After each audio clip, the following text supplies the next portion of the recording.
E for Effort by T.L. Sherred.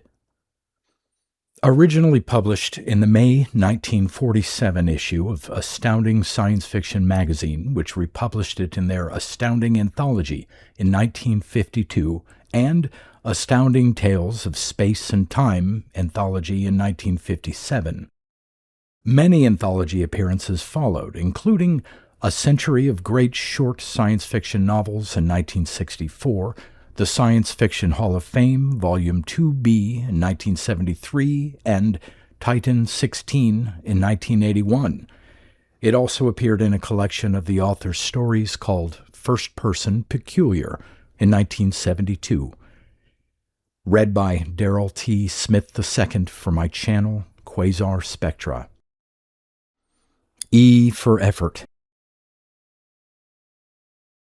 The captain was met at the airport by a staff car.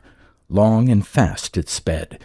In a narrow, silent room the general sat, ramrod-backed, tense.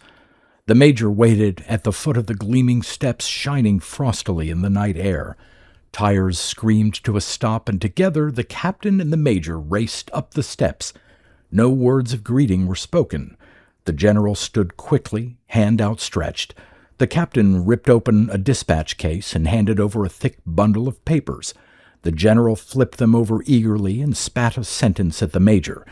The major disappeared, and his harsh voice rang curtly down the outside hall. The man with glasses came in, and the general handed him the papers. With jerky fingers, the man with glasses sorted them out. With a wave from the general, the captain left, a proud smile on his weary young face. The general tapped his fingertips on the black, glossy surface of the table. The man with glasses pushed aside crinkled maps and began to read aloud. Dear Joe, I started this just to kill time because I got tired of just looking out the window. But when I got almost to the end, I began to catch the trend of what's going on. You're the only one I know that can come through for me, and when you finish this, you'll know why you must. I don't know who will get this to you. Whoever it is won't want you to identify a face later. Remember that, and please, Joe, hurry. Ed. It all started because I'm lazy. By the time I'd shaken off the Sandman and checked out of the hotel, every seat in the bus was full. I stuck my bag in a dime locker and went out to kill the hour I had until the next bus left. You know the bus terminal, right across from the Book Cadillac and the Statler on Washington Boulevard near Michigan Avenue. Michigan Avenue. Like Maine in Los Angeles, or maybe 63rd in its present state of decay in Chicago, where I was going. Cheap movies, pawn shops and bars by the dozens, a penny arcade or two, restaurants that feature hamburg steak, bread and butter and coffee for 40 cents. Before the war, a quarter. I like pawn shops. I like cameras. I like tools. I like to look in windows crammed with everything from electric razors to sets of socket wrenches to upper plates. So, with an hour to spare, I walked out Michigan to 6th and back on the other side of the street. There are a lot of Chinese and Mexicans around that part of town. The Chinese running the restaurants and the Mexicans eating Southern home cooking. Between 4th and 5th, I stopped to stare at what passed for a movie. Store windows painted black, amateurish signs extolling in Spanish, Detroit premiere, cast of thousands, this week only, 10 cents. The few 8x10 glossy stills pasted on the windows were poor blow-ups, spotty and wrinkled, pictures of mailed cavalry in what looked like a good-sized battle, all for 10 cents, right down my alley. Maybe it's lucky that history was my major in school. Luck it must have been, certainly not cleverness, that made me pay a dime for a seat in an undertaker's rickety folding chair embedded solidly, although the only other customers were a half-dozen Sons of the Order of Tortilla in a cast of second-hand garlic. I sat near the door. A couple of 100-watt bulbs dangling naked from the ceiling gave enough light for me to look around. In front of me, in the rear of the store, was the screen, what looked like a white-painted sheet of beaver board, and when over my shoulder I saw the battered 16mm projector, I began to think that even a dime was no bargain. Still, I had 40 minutes to wait. Everyone was smoking. I lit a cigarette, and the discouraged Mexican who had taken my dime locked the door and turned off the lights after giving me a long, questioning look. I'd paid my dime, so I looked right back. In a minute, the old projector started clattering. No film credits, no producer's name, no director, just a tentative flicker before a close-up of a bewhiskered mug labeled Cortez. Then a painted and feathered Indian with the title of Guatemotzin, successor to Moctezuma. An aerial shot of a beautiful job of model building tagged Ciudad de Mexico, 1521. Shots of old muzzle-loaded artillery were banging away, great walls spurting stone splinters under direct fire, skinny Indians dying violently with the customary gyrations, smoke and haze and blood. The photography sat me right up straight. It had none of the scratches and erratic cuts that characterize an old print, none of the fuzziness, none of the usual mugging at the camera by the handsome hero. There wasn't any handsome hero. Did you ever see one of these French pictures, or a Russian, and comment on the reality and depth brought out by working on a small budget that can't afford famed actors? This, what there was of it, was as good or better. It wasn't until the picture ended with a pan shot of a dreary desolation that I began to add two and two. You can't, for pennies, really have a cast of 1,000, or sets big enough to fill Central Park. A mock-up, even, of a 30-foot fall costs enough to irritate the auditors, and there had been a lot of wall. That didn't fit with the bad editing and lack of soundtrack, not unless the picture had been made in the old silent days. And I knew it hadn't, by the color tones you get with pan film. It looked like a well-rehearsed and badly planned newsreel. The Mexicans were easing out, and I followed them to where the discouraged one was rewinding the reel. I asked him where he got the print. I haven't heard of any epics from the press agents lately, and it looks like a fairly recent print. He agreed that it was recent and added that he'd made it himself. I was polite to that, and he saw that I didn't believe him and straightened up from the projector. "You don't believe that, do you?" I said that I certainly did, and I had to catch a bus. "Would you mind telling me why? Exactly why?" I said that the bus, I mean it. I'd appreciate it if you'd tell me just what's wrong with it. "Well, there's nothing wrong with it," I told him. He waited for me to go on. "Well, for one thing, pictures like that aren't made for the 16mm trade. You've got a reduction from a 35mm master." And I gave him a few of the other reasons that separate home movies from Hollywood. When I finished, he smoked quietly for a minute. "I see." He took the reel off the projector spindle and closed the case. "I have beer in the back?" I agreed. Beer sounded good, but the bus, well, just one. From in back of the beaverboard screen, he brought paper cups and a jumbo bottle. With a whimsical "business suspended," he closed the open door and opened the bottle with an opener screwed on the wall. The store had likely been a grocery or restaurant. There were plenty of chairs. Two we shoved around and relaxed companionably. The beer was warm. "You know something about this line?" Tentatively. I took it as a question and laughed. "Not too much. Here's mud." And we drank. "Used to drive a truck for the film exchange." He was amused at that. "Stranger in town?" "Yes and no. Mostly yes.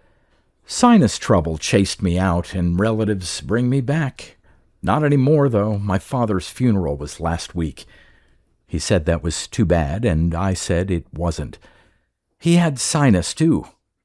That was a joke, and he refilled the cups. We talked a while about Detroit climate. Finally, he said, rather speculatively, "Didn't I see you around here last night? Just about 8?" He got up and went after more beer. I called after him, "No more beer for me."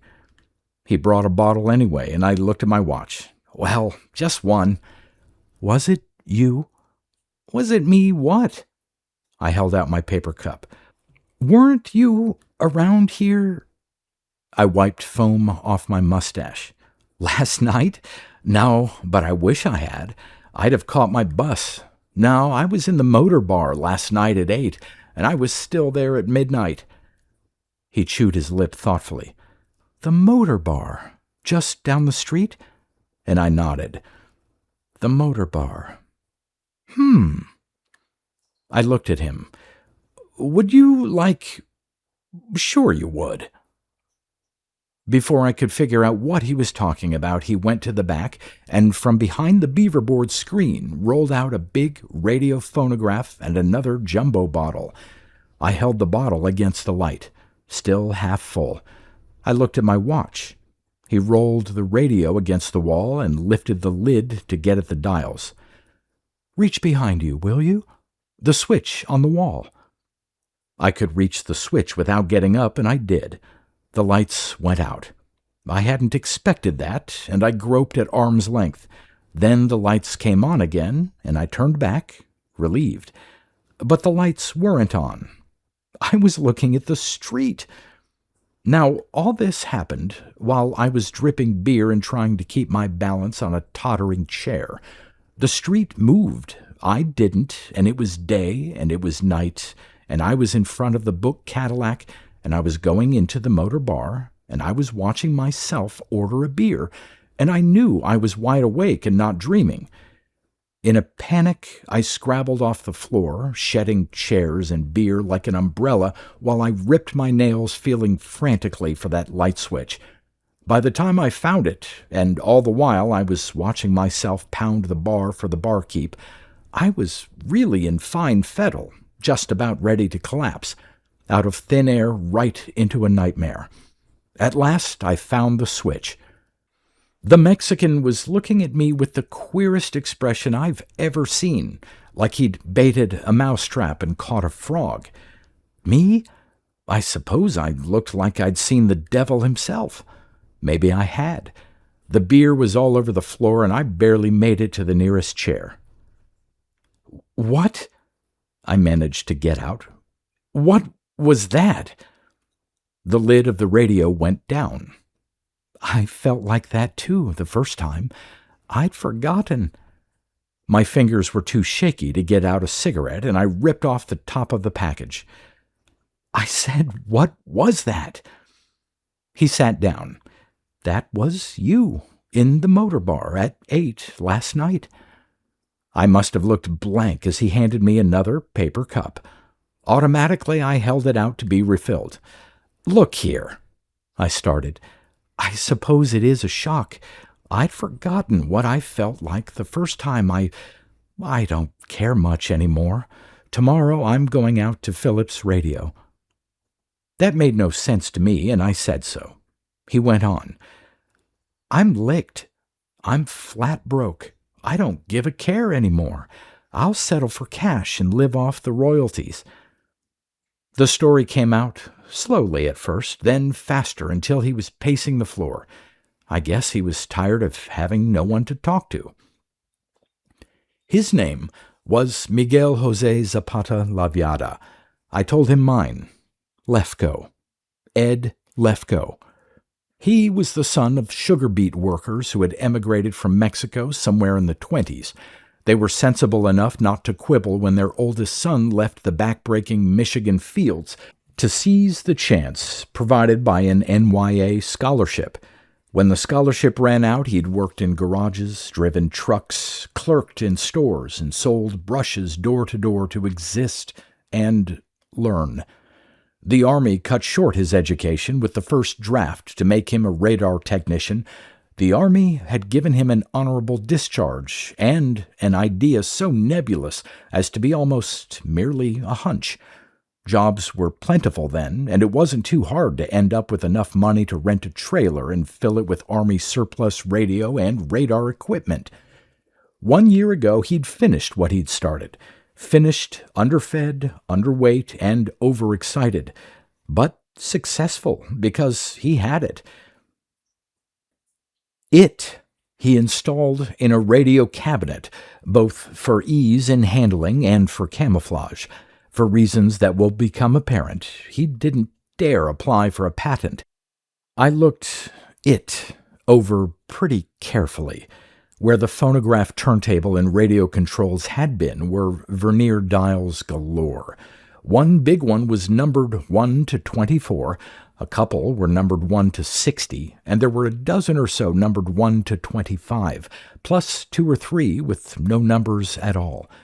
Closest of all, it resembled one of these fancy radio or motor testers found in a super service station. That was all, except that there was a sheet of heavy plywood hiding whatever was installed in place of the radio chassis and speaker. A perfectly innocent cache for... Daydreams are swell. I suppose we've all had our share of mental wealth or fame or travel or fantasy, but to sit in a chair and drink warm beer and realize that the dream of ages isn't a dream anymore, to feel like a god, to know that just by turning a few dials you can see and watch anything, anybody, anywhere that has ever happened. It still bothers me once in a while. I know this much, that it's high-frequency stuff, and there's a lot of mercury and copper and wiring of metals cheap and easy to find, but what goes where or how, least of all why, is out of my line. Light has mass and energy, and that mass always loses part of itself and can be translated back to electricity or something. Mike LaViata himself says that what he stumbled on and developed was nothing new, that long before the war it had been observed many times by men like Compton and Michelson and Pfeiffer, who discarded it as a useless laboratory effect. And, of course, that was before atomic research took precedence over everything. When the first shock wore off, and Mike had to give me another demonstration, I must have made quite a sight. Mike tells me I couldn't sit down. I'd pop up and gallop up and down the floor of that ancient store, kicking chairs out of my way or stumbling over them, all the time gobbling out words and disconnected sentences faster than my tongue could trip. Finally, it filtered through that he was laughing at me. I didn't see where it was any laughing matter, and I prodded him. He began to get angry. "I know what I have," he snapped. "I'm not the biggest fool in the world as you seem to think. Here, watch this." And he went back to the radio. "Turn out the light." I did, and there I was, watching myself at the motor bar again, a lot happier this time. "Watch this." The bar backed away. Out in the street, 2 blocks down to the city hall, up the steps to the council room. No one there. Then council was in session, then they were gone again. Not a picture, not a projection of a lantern slide, but a slice of life about 12 feet square. If we were close, the field of view was narrow. If we were further away, the background was just as much in focus as the foreground. The images, if you want to call them images, were just as real, just as lifelike as looking in the doorway of a room. Real they were, 3-dimensional, stopped by only the back wall or the distance in the background. Mike was talking as he spun the dials, but I was too engrossed to pay much attention. I yelped and grabbed and closed my eyes as you would if you were looking straight down with nothing between you and the ground except a lot of smoke and a few clouds. I winked my eyes open almost at the ends of what must have been a long racing vertical dive, and there I was, looking at the street again. Go any place up to the heaviside layer, go down as deep as any hole, anywhere, any time. A blur and the street changed into a glade of sparse pines. Buried treasure, sure. Find it? With what? The trees disappeared, and I reached back for the light switch as he dropped the lid of the radio and sat down. How are you going to make any money when you haven't got it to start? No answer to that from me. I ran an ad in the paper offering to recover lost articles. My first customer was the law wanting to see my private detective's license. I've seen every big speculator in the country sit in his office buying and selling and making plans. What do you think would happen if I tried to peddle advance market information? I've watched the stock market get shoved up and down while I had barely the money to buy the paper that told me about it. I watched a bunch of Peruvian Indians bury the second ransom of Atahualpa. I haven't the fare to get to Peru or the money to buy the tools to dig. He got up and brought 2 more bottles. He went on. By that time I was getting a few ideas. I've watched scribes indite the books that burnt at Alexandria. Who would buy or who would believe me if I copied one? What would happen if I went over to the library and told them to rewrite their histories? How many would fight to tie a rope around my neck if they knew I'd watched them steal and murder and take a bath? What sort of a padded cell would I get if I showed up with a photograph of Washington or Caesar or Christ? I agreed that it was all probably true, but why do you think I'm here now? You saw the picture I showed for a dime's worth, and that's all, because I didn't have the money to buy film or to make the picture as I knew I should. His tongue began to get tangled. He was excited. I'm doing this because I haven't the money to get the things I need to get the money I'll need. He was so disgusted he booted a chair halfway across the room. It was easy to see that if I had been around a little later, Phillips Radio would have profited. Maybe I'd have been better off too. Now, although always I've been told that I'd never be worth a hoot, no one has ever accused me of being slow for $1, especially an easy one. I saw money in front of me, easy money, the easiest and the quickest in the world. I saw, for a minute, so far in the future with me on top of the heap that my head reeled and it was hard to breathe. Mike, I said, let's finish that beer and go where we can get some more and maybe something to eat. We've got a lot of talking to do. So we did. Beer is a mighty fine lubricant. I have always been a pretty smooth talker, and by the time we left the gin mill, I had a pretty good idea of just what Mike had on his mind. By the time we'd shacked up for the night behind the beaverboard screen in the store, we were full-fledged partners. I don't recall our even shaking hands on the deal, but the partnership still holds good. Mike is ace high with me, and I guess it's the other way around, too. That was 6 years ago. It only took me a year or so to discard some of the corners I used to cut.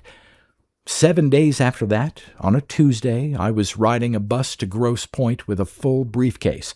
2 days after that, I was riding back from Grosse Pointe in a shiny taxi with an empty briefcase and a pocket full of folding money. It was easy. Mr. Jones, or Smith, or Brown, I'm with Aristocrat Studios, personal and candid portraits. We thought you might like this picture of you and...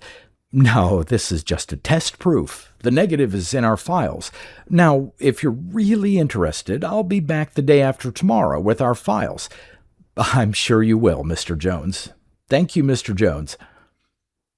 Dirty? Sure. Blackmail is always dirty, but if I had a wife and family and a good reputation, I'd stick to the roast beef and forget the Roquefort. Very smelly Roquefort at that. Mike liked it less than I did. It took some talking, and I had to drag out the old one about the ends justifying the means, and they could well afford it anyway. Besides, if there was a squawk, they'd get the negatives free. Some of them were pretty bad. So we had the cash. Not too much, but enough to start. Before we took the next step, there was plenty to decide. There are a lot who earn a living by convincing millions that Sticko soap is better. We had a harder problem than that. We had first to make a saleable and profitable product, and second, we had to convince many, many millions that our product was absolutely honest and absolutely accurate. We all know that if you repeat something long enough and loud enough, many, or most, will accept it as gospel truth. That called for publicity on an international scale. For the skeptics who know better than to accept advertising, no matter how blatant, we had to use another technique. And since we were going to get certainly only one chance, we had to be right the first time. Without Mike's machine, the job would have been impossible. Without it, the job would have been unnecessary. A lot of sweat run under the bridge before we found what we thought, and we still do, the only workable scheme. We picked the only possible way to enter every mind in the world without a fight, the field of entertainment. Absolute secrecy was imperative, and it was only when we reached the last decimal point that we made a move. We started like this. First, we looked for a suitable building, or Mike did, while I flew east to Rochester for a month. The building he rented was an old bank. We had the windows sealed, a flossy office installed in the front. The bulletproof glass was my idea. Air conditioning, a portable bar, electrical wiring of whatever type Mike's little heart desired, and a blonde secretary who thought she was working for M.E. Experimental Laboratories. When I got back from Rochester, I took over the job of keeping happy the stonemasons and electricians, while Mike fooled around in our suite in the book where he could look out the window at his old store. The last I heard, they were selling snake oil there. When the studio, as we came to call it, was finished, Mike moved in and the blonde settled down to a routine of reading love stories and saying no to all the salesmen that wandered by. I left for Hollywood. I spent a week digging through the files of Central Casting before I was satisfied, but it took a month of snooping and some under-the-table cash to lease a camera that would handle true-color film. That took the biggest load from my mind. When I got back to Detroit, the Big View camera had arrived from Rochester with a truckload of glass color plates, ready to go. We made quite a ceremony of it. We closed the Venetian blinds, and I popped the cork on one of the bottles of champagne I'd bought. The blonde secretary was impressed. All she'd been doing for her salary was to accept delivery of packages and crates and boxes. We had no wine glasses, but we made no fuss about that. Too nervous and excited to drink any more than one bottle, we gave the rest to the blonde and told her to take the rest of the afternoon off. After she left, and I think she was disappointed at breaking up what could have been a good party, we locked up after her, went into the studio itself, locked up again, and went to work. I've mentioned that the windows were sealed.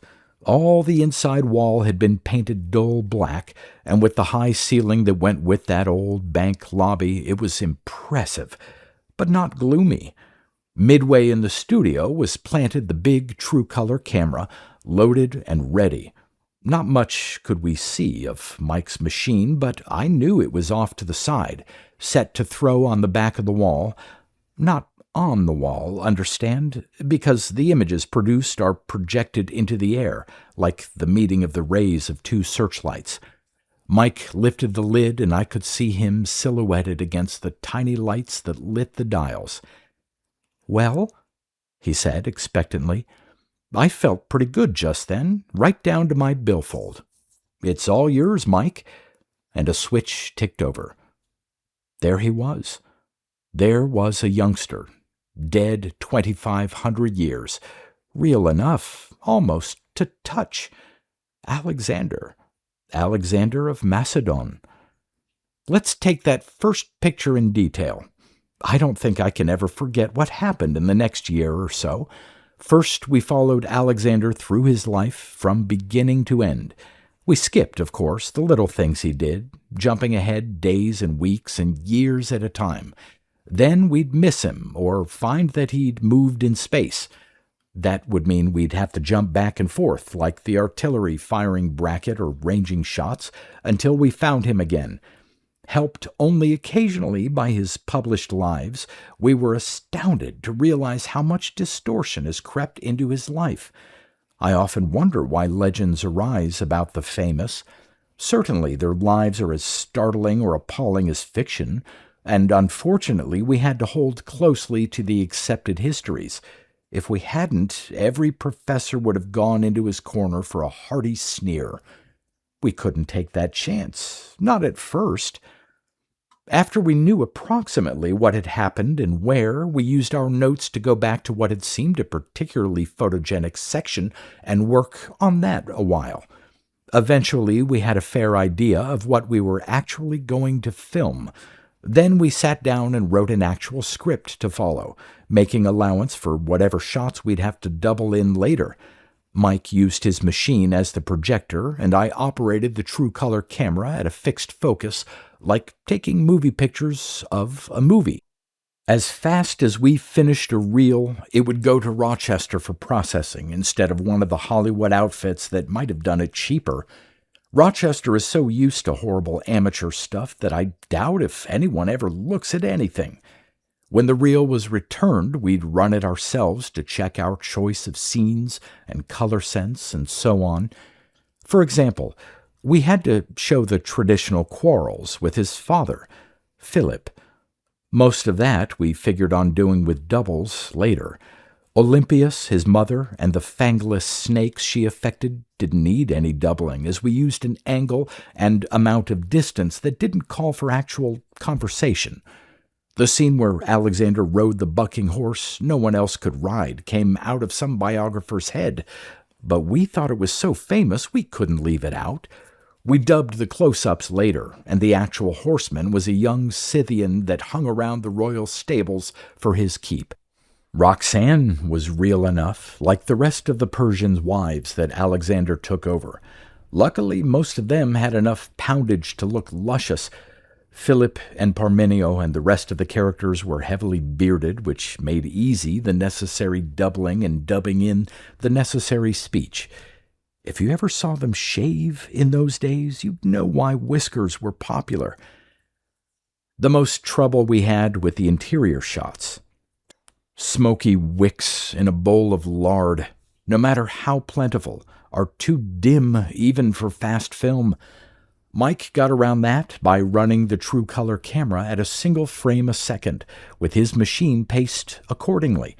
That accounts for the startling clarity and depth of focus we got from a lens well stopped down.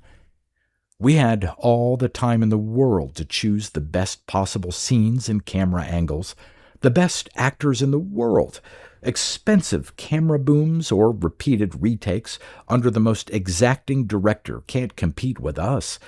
We had a lifetime from which to choose. Eventually, we had on film about 80% of what you saw in the finished picture. Roughly, we spliced the reels together and sat there entranced at what we had actually done. Even more exciting, even more spectacular than we'd dared to hope. The lack of continuity and sound didn't stop us from realizing that we'd done a beautiful job. We'd done all we could, and the worst was yet to come. So we sent for more champagne and told the blonde we had cause for celebration. She giggled. "What are you doing in there anyway?" she asked. "Every salesman who comes to the door wants to know what you're making." I opened the first bottle. "Just tell them you don't know." "That's just what I've been telling them. They think I'm awfully dumb." We all laughed at the salesman. Mike was thoughtful. "If we're going to do this sort of thing very often, we ought to have some of these fancy hollow-stemmed glasses." The blonde was pleased with that. "And we could keep them in my bottom drawer." Her nose wrinkled prettily. "These bubbles. You know, this is the only time I've ever had champagne except at a wedding, and then it was only one glass." "Pour her another," Mike suggested. "Mine's empty, too." I did. What did you do with those bottles you took home last time?" A blush and a giggle. "My father wanted to open them, but I told him you said to save it for a special occasion." By that time I had my feet on her desk. "This is the special occasion, then," I invited. "Have another, Miss— what's your first name, anyway? I hate being formal after working hours." She was shocked. "And you and Mr. Laviata sign my checks every week. It's Ruth." Ruth. I rolled it around the piercing bubbles, and it sounded all right. She nodded. "And your name is Edward, and Mr. Laviata's is Miguel, isn't it?" And she smiled at him. "Miguel," he smiled back. "An old Spanish custom, usually shortened to Mike." "If you'll hand me another bottle," I offered. "Shorten Edward to Ed." She handed it over. By the time we got to the fourth bottle, we were as thick as bugs in a rug. It seems that she was 24, free, white, and single, and loved champagne. "But," she burbled fretfully, "I wish I knew what you were doing in there all hours of the day and night. I know you're here at night sometimes because I've seen your car out in front." Mike thought that over. "Well," he said a little unsteadily, "we take pictures." He blinked one eye. "Might even take pictures of you if we were approached properly." I took over. "We take pictures of models." "Oh, no." "Yes, models of things and people and whatnot. Little ones. We make it look like it's real." I think she was a trifle disappointed. "Well, now I know, and that makes me feel better. I sign all those bills from Rochester, and I don't know what I'm signing for, except that they must be film or something. That's just what it is, film and things like that. Well, it bothered me. No, there's 2 more behind the fan." Only 2 more. She had a capacity. I asked her how she would like a vacation. She hadn't thought about a vacation just yet. I told her she'd better start thinking about it. "We're leaving day after tomorrow for Los Angeles, Hollywood." "The day after tomorrow? Why—" I reassured her. "You'll get paid just the same, but there's no telling how long we'll be gone, and there doesn't seem to be much use in your sitting around here with nothing to do." From Mike, "Let's have that bottle," and I handed it to him.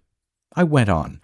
"You'll get your checks just the same. If you want, we'll pay you in advance, so—" I was getting full of champagne, and so were we all. Mike was humming softly to himself, happy as a taco. The blonde, Ruth, was having a little trouble with my left eye. I knew just how she felt because I was having a little trouble watching where she overlapped the swivel chair. Blue eyes, so tall, fuzzy hair. All work and no play." She handed me the last bottle. Demurely, she hid a tiny hiccup. "I'm going to save all the corks." "No, I won't either. My father would want to know what I'm thinking of, drinking with my bosses." I said it wasn't a good idea to annoy your father. Mike said, why fool with bad ideas when he had a good one? We were interested. Nothing like a good idea to liven things up. Mike was expansive as the very devil. "Going to Los Angeles." We nodded solemnly. "Going to Los Angeles to work." Another nod. "Going to work in Los Angeles. What will we do for pretty blonde girl to write letters?" Awful. No pretty blonde to write letters and drink champagne.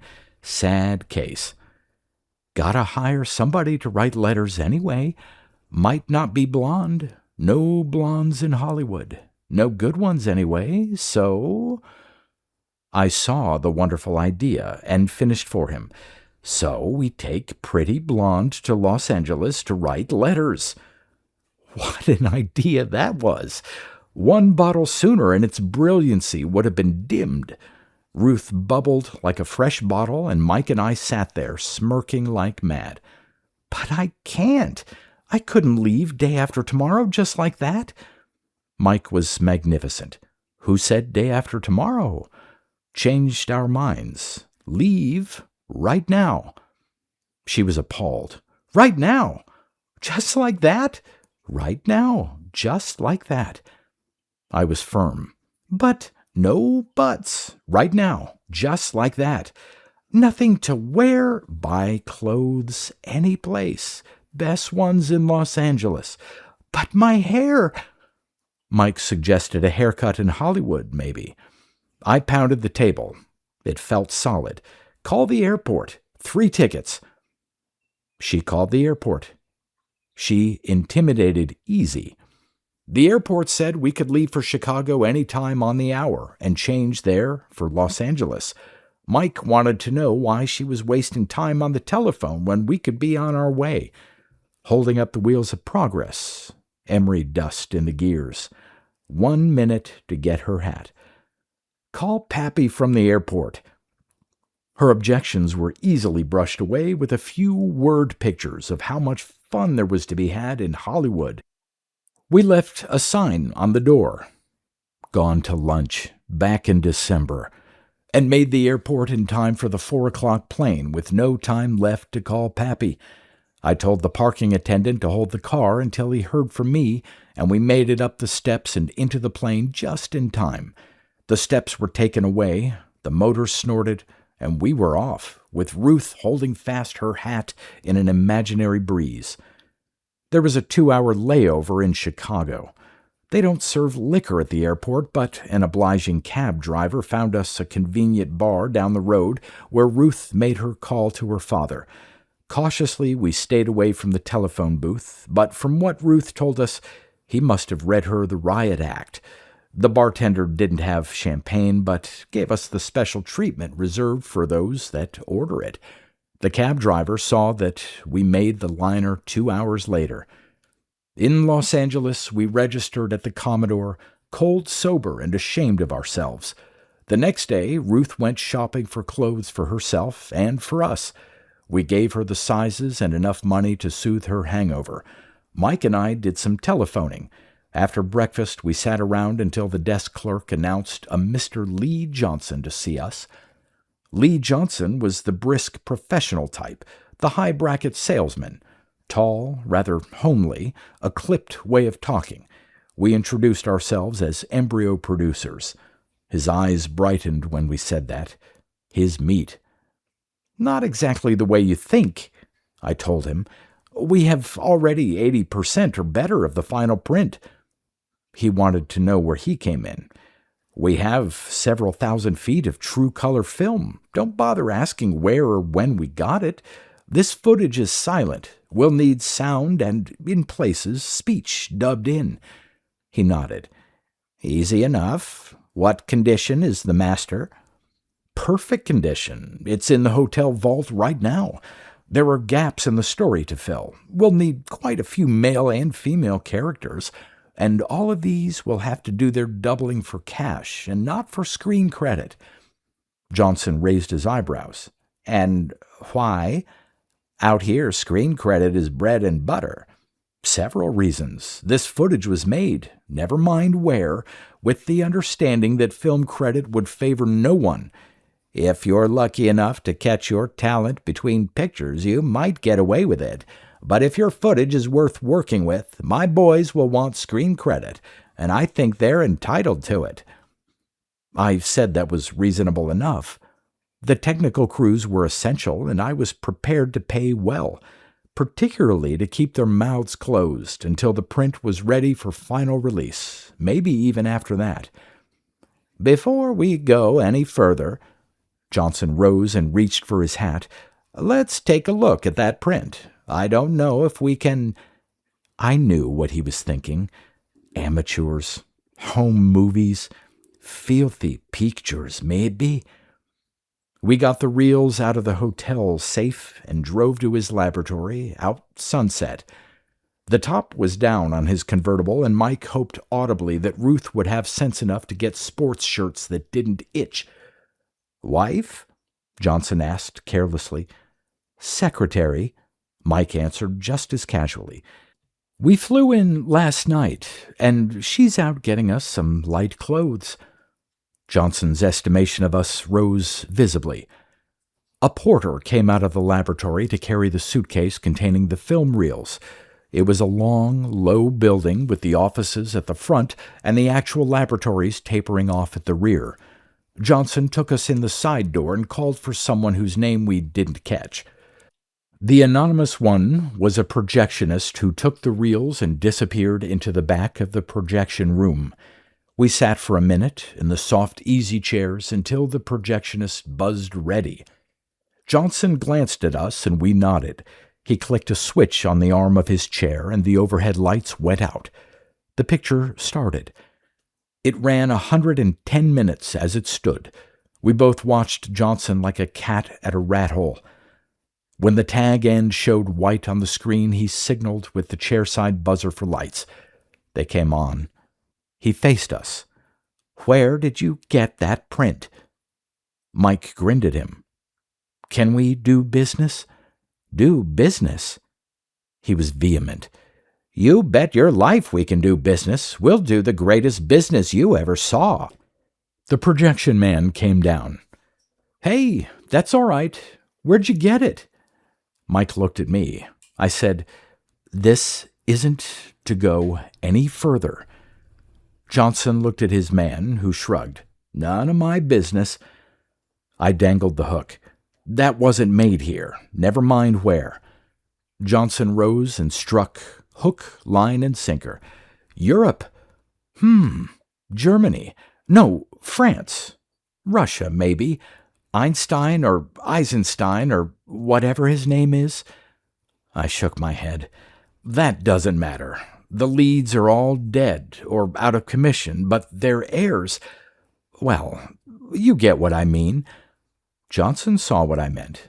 "Absolutely right. No point taking any chances. Where's the rest? Who knows? We're lucky to salvage that much. Can do?" "Can do." He thought for a minute. "Get Bernstein in here. Better get Kessler and Mars, too." The projectionist left. In a few minutes, Kessler, a heavy-set man, and Mars, a young, nervous chain smoker, came in with Bernstein, the sound man. We were introduced all around, and Johnson asked if we minded sitting through another showing. "Nope. We like it better than you do." Not quite. Kessler and Mars and Bernstein, the minute the film was over, bombarded us with startled questions. We gave them the same answers we'd given Johnson, but we were pleased with the reception and said so. Kessler grunted. "I'd like to know who was behind that camera. Best I've seen, by cripes, since Ben-Hur. Better than Ben-Hur. The boy's good." I grunted right back at him. "That's the only thing I can tell you. The photography was done by the boys you're talking to right now. Thanks for the kind word." All four of them stared. Mike said, "That's right." "Hey, hey!" from Mars. They all looked at us with new respect. It felt good. Johnson broke into the silence when it became awkward. "What's next on the scorecard?" We got down to cases. Mike, as usual, was content to sit there with his eyes half closed, taking it all in, letting me do all the talking. "We want sound dubbed in all the way through." "Pleasure," said Bernstein. "At least a dozen, maybe more, of speaking actors with a close resemblance to the leads you've seen." Johnson was confident. "Easy. Central Casting has everybody's picture since the year 1. "I know.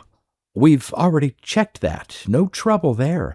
They'll have to take the cash and let the credit go, for reasons I've already explained to Mr. Johnson." A moan from Mars. "I bet I get that job." Johnson was snappish. "You do?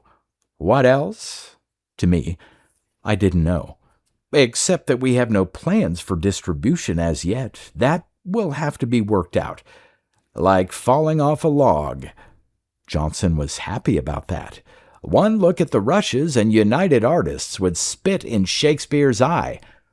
Mars came in. What about the other shots? Got a writer lined up? We've got what will pass for the shooting script, or would have in a week or so. Want to go over it with us?" "He'd like that." "How much time have we got?" interposed Kessler. "This is going to be a job. When do we want it?" Already it was we. "Yesterday is when we want it," snapped Johnson, and he rose. "Any ideas about music? No?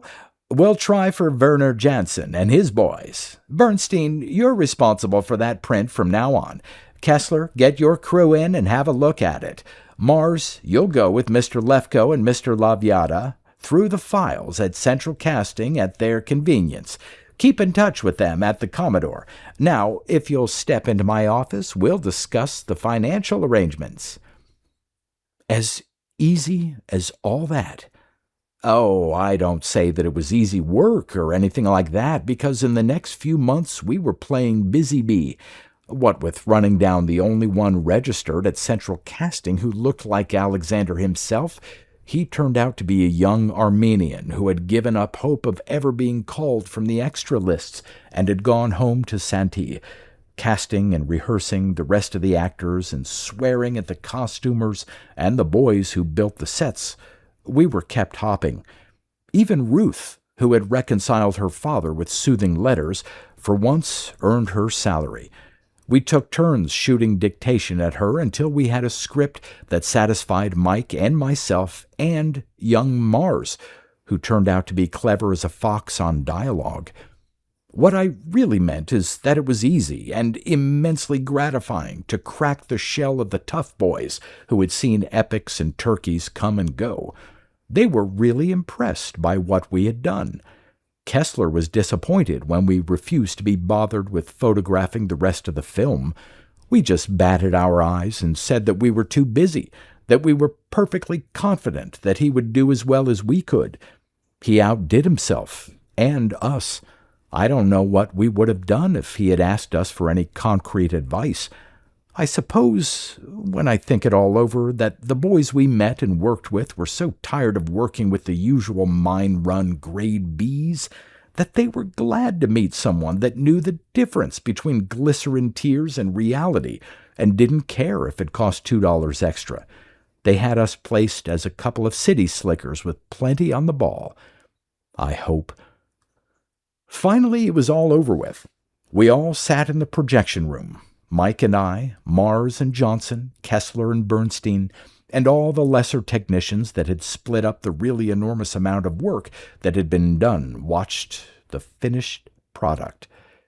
It was terrific. Everyone had done his work well. When Alexander came on the screen, he was Alexander the Great. The Armenian kid got a good bonus for that. All that blazing color, all that wealth and magnificence and glamour seemed to flare right out of the screen and sear across your mind. Even Mike and I, who had seen the original, were on the edge of our seats. The sheer realism and magnitude of the battle scenes, I think, really made the picture. Gore, of course, is glorious when it's all make-believe and the dead get up to go to lunch. But when Bill Malden sees a picture and sells a breathless article on the similarity of infantrymen of all ages, well, Malden knows what war is like. So did the infantrymen throughout the world who wrote letters comparing Alexander's Arbella to Anzio and the Argonne, the weary peasant not stolid at all, trudging and trudging into mile after mile of those dust-laden plains and ending as a stinking, naked, ripped corpse peeping under a mound of flies isn't any different when he carries a sarissa instead of a rifle. That we'd tried to make obvious, and we succeeded. When the lights came up in the projection room, we knew we had a winner. Individually, we shook hands all around, proud as a bunch of penguins, and with chests out as far. The rest of the men filed out, and we retired to Johnson's office. He poured a drink all around and got down to business. "How about releases?" I asked him what he thought. "Write your own ticket," he shrugged. I don't know whether or not you know it, but the word has already gone around that you've got something. I told him we'd had calls at the hotel from various sources and named them. See what I mean? I know those babies. Kiss them out if you want to keep your shirt. And while I'm at it, you owe us quite a bit. I suppose you've got it. We've got it. I was afraid you would. If you didn't, I'd be the one that would have your shirt. He grinned, but we all knew he meant it. All right, that's settled. Let's talk about release. There are 2 or 3 outfits around town that will want a crack at it. My boys will have the word spread around in no time. There's no point in trying to keep them quiet any longer. I know. They'll have sense enough not to talk about the things you want off the record. I'll see to that. But you're top dog right now. You got loose cash, you've got the biggest potential gross I've ever seen, and you don't have to take the first offer. That's important in this game. How would you like to handle it yourself? I'd like to try. The outfit I'm thinking of needs a feature right now, and they don't know I know it. They'll pay and pay. What's in it for me? That, I said, we can talk about later. And I think I know just what you're thinking. We'll take the usual terms, and we don't care if you hold up whoever you deal with. What we don't know won't hurt us. That's what he was thinking, all right. That's a cutthroat game out there. Good. Kessler, get your setup ready for duplication. Always ready. Mars, start the ball rolling on publicity. What do you want to do about that?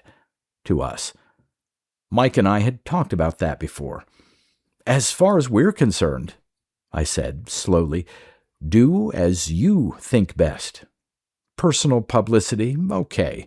We won't look for it, but we won't dodge it. As far as that goes, we're the local yokels making good. Soft pedal any questions about where the picture was made without being too obvious. You're going to have trouble when you talk about the non-existent actors, but you ought to be able to figure out something. Mars groaned and Johnson grinned. He'll figure out something. As far as technical credit goes, we'll be glad to see you get all you can because you've done a swell job. Kessler took that as a personal compliment, and it was. You might as well know now, before we go any further, that some of the work came right from Detroit. They all sat up at that. Mike and I have a new process of model and trick work. Kessler opened his mouth to say something, but thought better of it. We're not going to say what was done or how much was done in the laboratory, but you'll admit that it defies detection. About that, they were fervent. I'll say it defies detection. In the game this long and process work gets by me where I'm not going to tell you that. What we've got isn't patented and won't be as long as we can hold it up. There wasn't any griping there. These men knew process work when they saw it. If they didn't see it, it was good. They could understand why we'd want to keep a process that good a secret. We can practically guarantee there'll be more work for you to do later on. Their interest was plain. We're not going to predict when or make any definite arrangement, but we still have a trick or two in the deck. We like the way we've been getting along, and we want to stay that way. Now, if you'll excuse us, we have a date with a blonde. Johnson was right about the bidding for the release. We, or rather Johnson, made a very profitable deal with United Amusement and the affiliated theaters. Johnson, the bandit, got his percentage from us and likely did better with United. Kessler and Johnson's boys took huge ads in the trade journals to boast about their connections with the Academy Award winner. Not only the Academy, but every award that ever went to any picture. Even the Europeans went overboard. They're the ones that make a fetish of realism.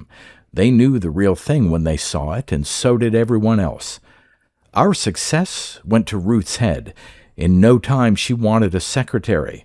At that, she needed one to fend off the screwballs that popped out of the woodwork. So we let her hire a girl to help out. She picked a good typist, about 50. Ruth is a smart girl in a lot of ways. Her father showed signs of wanting to see the Pacific, so we raised her salary on condition he'd stay away. The three of us were having too much fun. The picture opened at the same time in both New York and Hollywood. We went to the premiere in great style with Ruth between us, swollen like a trio of bullfrogs. It's a great feeling to sit on the floor early in the morning and read reviews that make you feel like floating. It's a better feeling to have a mint full of money. Johnson and his men were right along with us. I don't think he could have been too flush in the beginning, and we all got a kick out of riding the crest. It was a good-sized wave, too. We had all the personal publicity we wanted and more. Somehow the word was out that we had a new gadget for process photography, and every big studio in town was after what they thought would be a mighty economical thing to have around. The studios that didn't have a spectacle scheduled looked at the receipts of Alexander and promptly scheduled a spectacle. We drew some very good offers, Johnson said, but we made a series of long faces and broke the news that we were leaving for Detroit the next day and to hold the fort for a while. I don't think he thought we actually meant it, but we did. We left the next day. Back in Detroit, we went right to work, helped by the knowledge that we were on the right track. Ruth was kept busy turning away the countless would-be visitors. We admitted no reporters, no salesmen, no one. We had no time. We were using the View camera. Plate after plate we sent to Rochester for developing. A print of each was returned to us, and the plate was held in Rochester for our disposal. We sent to New York for a representative of one of the biggest publishers in the country. We made a deal. Your main library has a set of the books we published, if you're interested. Huge, heavy volumes, hundreds of them, each page a razor-sharp blow-up from an 8x10 negative. A set of those books went to every major library and university in the world. Mike and I got a real kick out of solving some of the problems that have had savants guessing for years. In the Roman volume, for example, we solved the trireme problem with a series of pictures, not only the interior of a trireme, but a line of battle quinquireme. Naturally, the professors and amateur yachtsmen weren't convinced at all. We had a series of aerial shots of the city of Rome taken 100 years apart, over a millennium. Aerial views of Ravenna and Londinium, Palmyra and Pompeii, of Eboracum and Byzantium. Oh, we had the time of our lives. We had a volume for Greece and for Rome, for Persia and for Crete, for Egypt and for the Eastern Empire. We had pictures of the Parthenon and the pharaohs, pictures of Hannibal and Caractacus and Vercingetorix, pictures of the walls of Babylon and the buildings of the pyramids and the palace of Sargon, pages from the lost books of Livy and the plays of Euripides, things like that. Terrifically expensive. A second printing sold at cost to a surprising number of private individuals. If the cost had been less, historical interest would have become even more the fad of the moment. When the flurry had almost died down, some Italian digging in the hitherto unexcavated section of ash-buried Pompeii dug right into a tiny buried temple right where our aerial shot had showed it to be. His budget was expanded, and he found more ash-covered ruins that agreed with our aerial layout, ruins that hadn't seen the light of day for almost 2,000 years. Everyone promptly wailed that we were the luckiest guessers in captivity. The head of some California cult suspected aloud that we were the reincarnations of two gladiators named Joe. To get some peace and quiet, Mike and I moved into our studio, lock, stock, and underwear. The old bank vault had never been removed at our request, and it served well to store our equipment when we weren't around. All the mail Ruth couldn't handle we disposed of, unread. The old bank building began to look like a well-patronized soup kitchen. We hired burly private detectives to handle the more obnoxious visitors and subscribed to a telegraphic protective service. We had another job to do, another full-length feature. We still stuck to the old historical theme.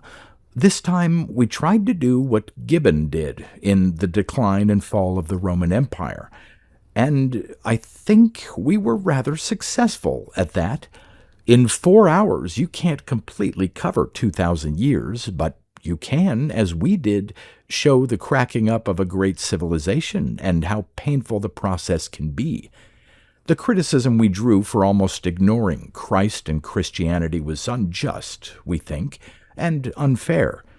Very few knew then, or know now, that we had included as a kind of trial balloon some footage of Christ himself and his times. This footage we had to cut. The Board of Review, as you know, is both Catholic and Protestant. The board, went right up in arms. We didn't protest very hard when they claimed our treatment was irreverent, indecent, and biased and inaccurate, quote, by any Christian standard, end quote. "Why," they wailed, "it doesn't even look like him." And they were right. It didn't. Not any picture they ever saw. Right then and there we decided that it didn't pay to tamper with anyone's religious beliefs. That's why you've never seen anything emanating from us that conflicted even remotely with the accepted historical, sociological, or religious features of someone who knew better. That Roman picture, by the way, but not accidentally, deviated so little from the textbooks you conned in school that only a few enthusiastic specialists called our attention to what they insisted were errors. We were still in no position to do any mass rewriting of history because we were unable to reveal just where we got our information. Johnson, when he saw the Roman epic, mentally clicked high his heels. His men went right to work, and we handled the job as we had the first.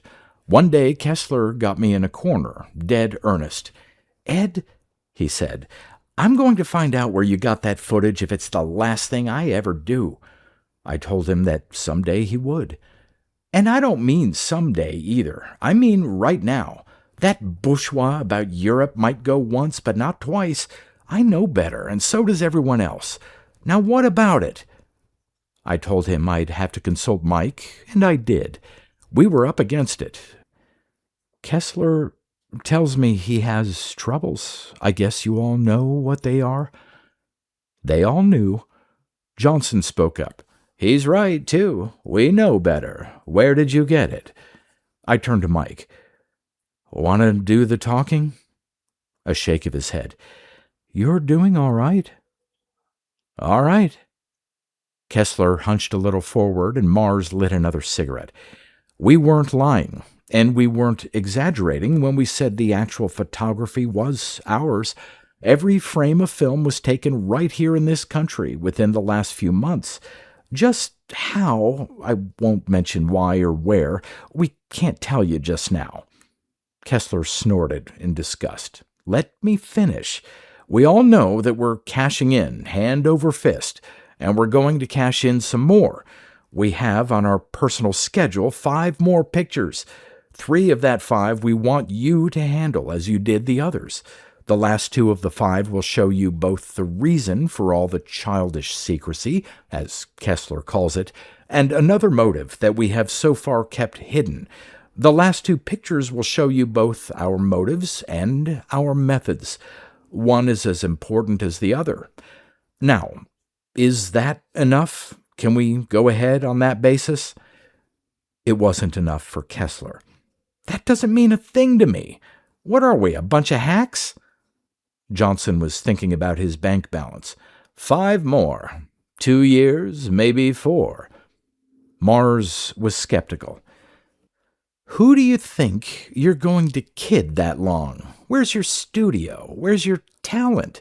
Where do you shoot your exteriors? Where do you get your costumes and your extras? In one single shot, you've got 40,000 extras if you've got one. Maybe you can shut me up, but who's going to answer the questions that Metro and Fox and Paramount and RKO have been asking? Those boys aren't fools. They know their business. How do you expect me to handle any publicity when I don't know what the score is myself?" Johnson told him to pipe down for a while and let him think.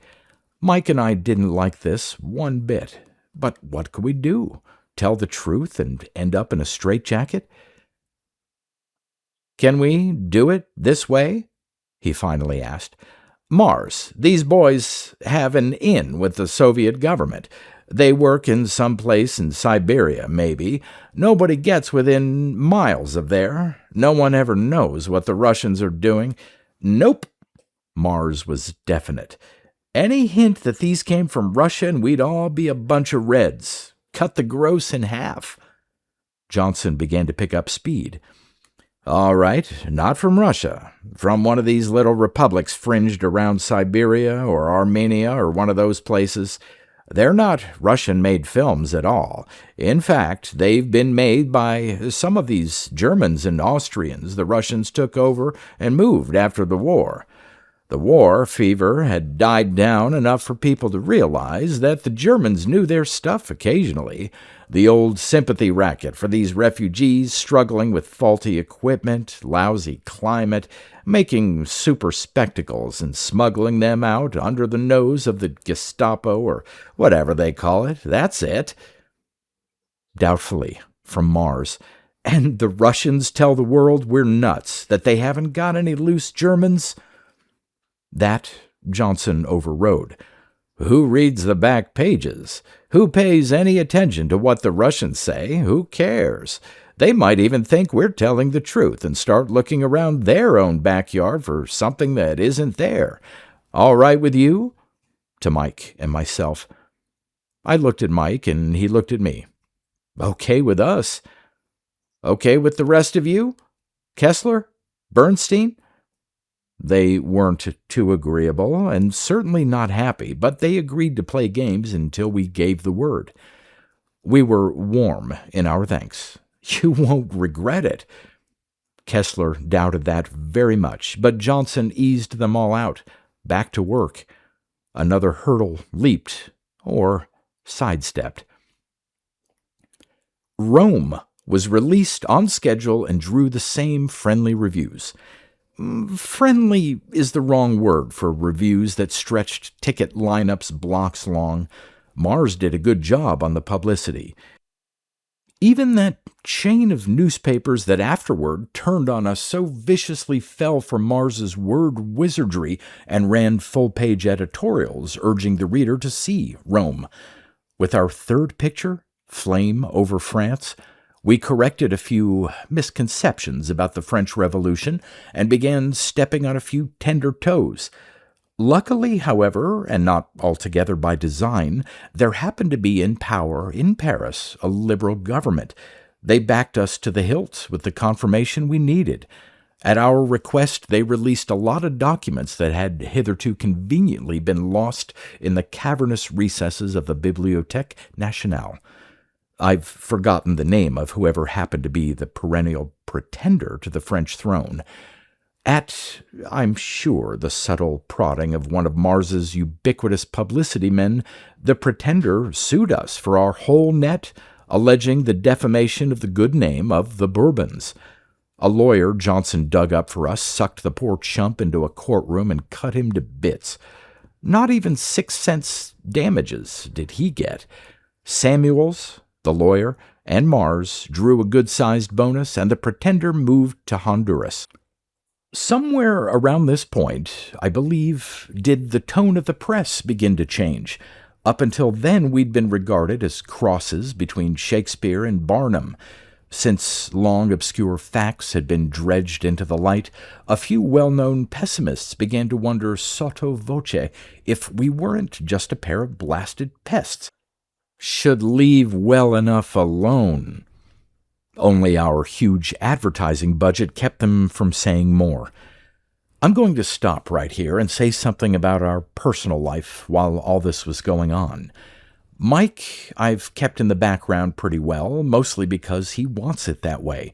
He lets me do all the talking and stick my neck out while he sits in the most comfortable chair in sight. I yell and I argue, and he just sits there, Hardly ever a word coming out of that dark brown pan, certainly never an indication showing that behind those polite eyebrows there's a brain, and a sense of humor and wit, faster and as deadly as a bear trap. Oh, I know we've played around, sometimes with a loud bang, but we've been, ordinarily, too busy and too preoccupied with what we were doing to waste any time. Ruth, while she was with us, was a good dancing and drinking partner.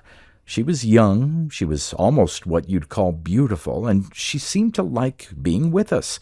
For a while, I had a few ideas about her that might have developed into something serious. We both, I should say all three of us, found out in time that we looked at a lot of things too differently. So we weren't too disappointed when she signed with Metro. Her contract meant what she thought was all the fame and money and happiness in the world, plus the personal attention she was doubtless entitled to have. They put her in Class Bs and serials, and she, financially, is better off than she ever expected to be. Emotionally, I don't know. We heard from her some time ago, and I think she's about due for another divorce. Maybe it's just as well. But let's get away from Ruth. I'm ahead of myself anyway. All this time Mike and I had been working together. Our approach to the final payoff had been divergent. Mike was hopped on the idea of making a better world, and doing that by making war impossible. War, he's often said, war of any kind is what has made man spend most of his history in merely staying alive. Now, with the atom to use, he has within himself the seed of self-extermination. So help me, Ed, I'm going to do my share of stopping that, or I don't see any point in living. I mean it. He did mean it. He told me that in almost the same words the first day we met. Then I tagged that idea as a pipe dream picked up on an empty stomach. I saw his machine only as a path to a luxurious and personal nirvana, and I thought he'd soon be going my way. I was wrong. You can't live or work with a likable person without admiring some of the qualities that make that person likable. Another thing, it's a lot easier to worry about the woes of the world when you haven't any yourself. It's a lot easier to have a conscience when you can afford it. When I donned the rose-colored glasses, half my battle was won. When I realized how grand a world this could be, the battle was over. That was about the time of Flame over France, I think. The actual time isn't important. What is important is that from that time on, we became the tightest team possible. Since then, the only thing we've differed on would be the time to knock off for a sandwich. Most of our leisure time, what we had of it, has been spent in locking up for the night, rolling out the portable bar, opening just enough beer to feel good, and relaxing.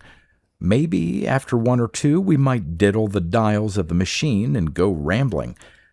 Together, we've been everywhere and seen anything. It might be a good night to check up on Francois Villon, that faker, or maybe we might chase around with Haroun el-Rashid. If there was ever a man born a few hundred years too soon, it was that careless caliph.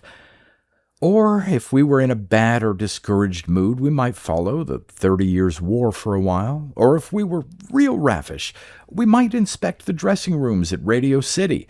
For Mike, the crack-up of Atlantis has always had an odd fascination, probably because he's afraid that man will do it again, now that he's rediscovered nuclear energy. And if I doze off, he's quite apt to go back to the very beginning, back to the start of the world as we know it now. It wouldn't do any good to tell you what went before that. When I stop to think, it's probably just as well that neither of us married. We, of course, have hopes for the future, but at present we're both tired of the whole human race, tired of greedy faces and hands. With a world that puts a premium on wealth and power and strength, it's no wonder what decency there is stems from fear of what's here now, or fear of what's hereafter. We've seen so much of the hidden actions of the world, call it snooping if you like, that We've learned to disregard the surface indications of kindness and good. Only once did Mike and I ever look into the private life of someone we knew and liked and respected. Once was enough. From that day on, we made it a point to take people as they seemed. Let's get away from that. The next two pictures we released in rapid succession. The first, Freedom for Americans, the American Revolution, and The Brothers and the Guns, the American Civil War. Bang! Every third politician, a lot of so-called educators, and all the professional patriots started after our scalps. Every single chapter of the DAR, the sons of Union veterans and the daughters of the Confederacy pounded their collective heads against the wall. The South went frantic. Every state in the Deep South and one state on the border flatly banned both pictures. The second because it was truthful, and the first because censorship is a contagious disease. They stayed banned until the professional politicians got wise. The bans were revoked, and the choke collar and string tie brigade pointed to both pictures as horrible examples of what some people actually believed and thought, and felt pleased that someone had given them an opportunity to roll out the barrel and beat the drums that sound sectional and racial hatred. New England was tempted to stand on its dignity, but couldn't stand the strain. North of New York, both pictures were banned. In New York State, the rural representatives voted en bloc, and the ban was clamped on statewide. Special trains ran to Delaware, where the corporations were too busy to pass another law. Libel suits flew like spaghetti, and although the extras blared the filing of each new suit, very few knew that we lost not one. Although we had to appeal almost every suit to higher courts, and in some cases request a change of venue, which was seldom granted, the documentary proof furnished by the record cleared us once we got to a judge, or series of judges, with no fences to mend. It was a mighty rasp we drew over wounded ancestral pride. We had shown that not all the mighty had halos of purest gold, that not all the redcoats were strutting bullies, nor angels, and the British Empire, except South Africa, refused entry to both pictures and made violent passes at the State Department.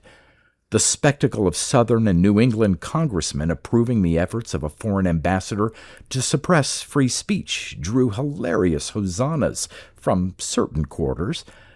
H.L. Mencken gloated in the clover, doing loud nip-ups, and the newspapers hung on the triple-horned dilemma of anti-foreign, pro-patriotic, and quasi-logical criticism.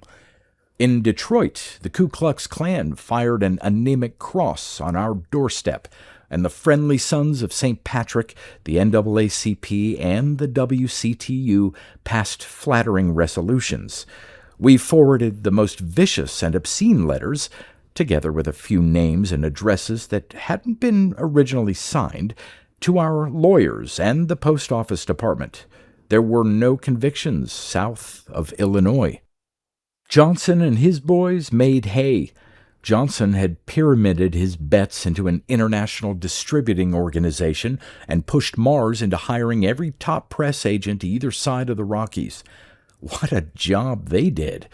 In no time at all, there were two definite schools of thought that overflowed into the public letterboxes. One school held that we had no business raking up old mud to throw, that such things were better left forgotten and forgiven, that nothing wrong had ever happened, and if it had, we were liars anyway. The other school reasoned more to our liking, softly and slowly at first, then with a triumphant shout, this fact began to emerge. Such things had actually happened, and could happen again, were possibly happening even now, had happened because twisted truth had too long left its imprint on international sectional and racial feelings. It pleased us when many began to agree with us that it is important to forget the past, but that it is even more important to understand and evaluate it with a generous and unjaundiced eye. That was what we were trying to bring out. The banning that occurred in the various states hurt the gross receipts only a little, and we were vindicated in Johnson's mind. He had dolefully predicted loss of half the national gross because, quote, "You can't tell the truth in a movie and get away with it, not if the house holds over 300, end quote. Not even on the stage? Who goes to anything but a movie? So far, things had gone just about as we'd planned. We'd earned and received more publicity, favorable and otherwise, than anyone living. Most of it stemmed from the fact that our doing had been newsworthy. Some, naturally, had been the 90-day wonder material that fills a thirsty newspaper. We had been very careful to make our enemies in the strata that can afford to fight back. Remember the old saw about knowing a man by the enemies he makes? Well, publicity was our axe. Here's how we put an edge on it. I called Johnson in Hollywood. He was glad to hear from us. "Long time no see. What's the pitch, Ed?" "I want some lip readers, and I want them yesterday, like you tell your boys." "Lip readers? Are you nuts? What do you want with lip readers?" "Never mind why. I want lip readers. Can you get them?" "How should I know? What do you want them for?" I said, "Can you get them?" He was doubtful. "I think you've been working too hard." "Look, now, I didn't say I couldn't. Cool off. When do you want them, and how many?" "Better write this down. Ready? I want lip readers for these languages: English, French, German, Russian, Chinese, Japanese, Greek, Belgian, Dutch, and Spanish." "Ed Lefko, have you gone crazy?" I guess it didn't sound very sensible at that. "Maybe I have, but those languages are essential. If you run across any who can work in any other language, hang on to them. I might need them too." I could see him sitting in front of his telephone, wagging his head like mad. Crazy. The heat must have got Lefko. Good old Ed. "Did you hear what I said?" "Yes, I heard you. If this is a rib—" "No rib. Dead serious." He began to get mad. "Where are you thinking I'm going to get lip readers? Out of my hat?" "That's your worry. I'd suggest you start with the local school for the deaf." He was silent. "Now, get this into your head. This isn't a rib. This is the real thing. I don't care what you do or where you go or what you spend. I want those lip readers in Hollywood when we get there, or I want to know they're on the way." "When are you going to get here?" I said I wasn't sure. "Probably a day or two. We've got a few loose ends to clean up." He swore a blue streak at the inequities of fate. "You'd better have a good story when you do." I hung up. Mike met me at the studio. "Talk to Johnson?" I told him, and he laughed. "Does sound crazy, I suppose, but he'll get them if they exist, and like money. He's the original resourceful man." I tossed my hat in a corner. "I'm glad this is about over. Your end caught up, set, and ready to go. The films and the notes are on the way. The real estate company is ready to take over the lease, and the girls are paid up to date with a little extra." I opened a bottle of beer for myself. Mike had one. "How about the office files? How about the bar here?" "The files go to the bank to be stored. The bar? I hadn't thought about it." The beer was cold. "Have it crated and send it to Johnson." We grinned together. Johnson it is. He'll need it. I nodded at the machine. "What about that?" "That goes with us on the plane as Air Express." He looked closely at me. "What's the matter with you? Jitters?" "Nope. Willies. Same thing." "Me too. Your clothes and mine left this morning." "Not even a clean shirt left?" "Not even a clean shirt. Just like—" I finished it. "The first trip with Ruth. A little different, maybe." Mike said slowly, "A lot different." I opened another beer. "Anything you want around here? Anything else to be done?" I said no. "Okay, let's get this over with. We'll put what we need in the car. We'll stop at the Courville bar before we hit the airport." I didn't get it.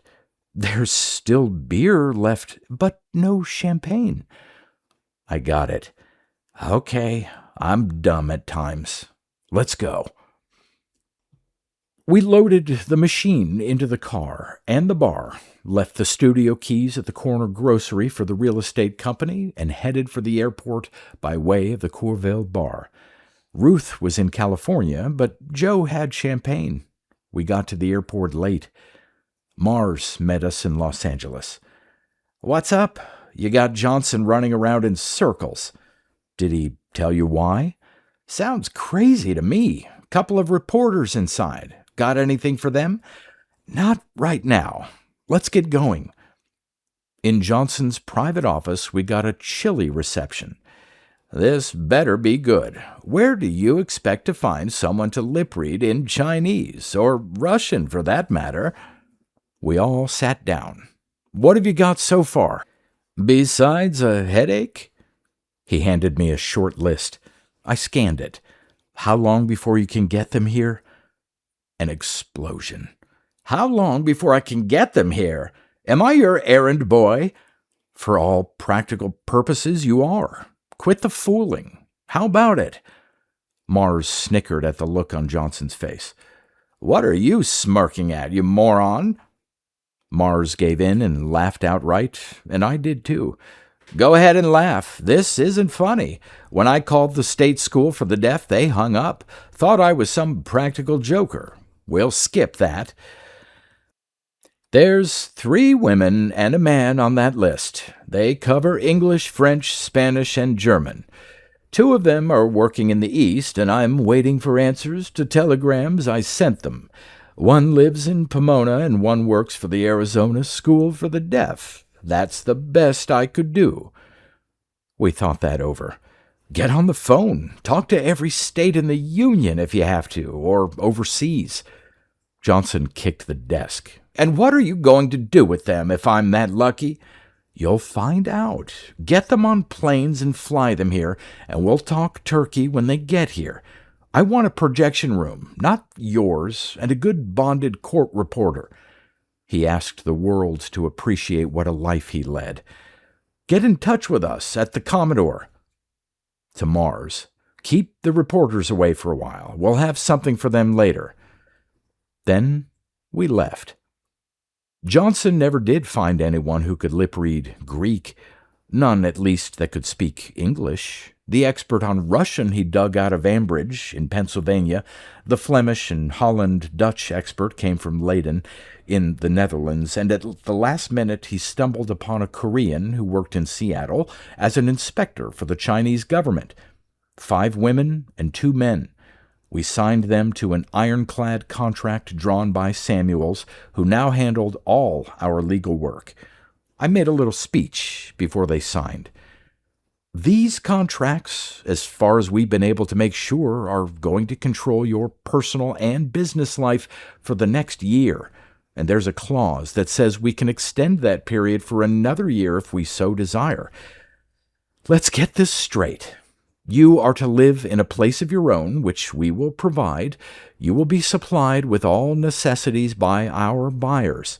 Any attempt at unauthorized communication will result in abrogation of the contract. Is that clear? Good. Your work will not be difficult, but it will be tremendously important. You will very likely be finished in 3 months, but you will be ready to go any place at any time at our discretion, naturally at our expense. Mr. Sorensen, as you are taking this down, you realize that this goes for you too." He nodded. "Your references, your abilities, and your past work have been thoroughly checked, and you will continue under constant observation.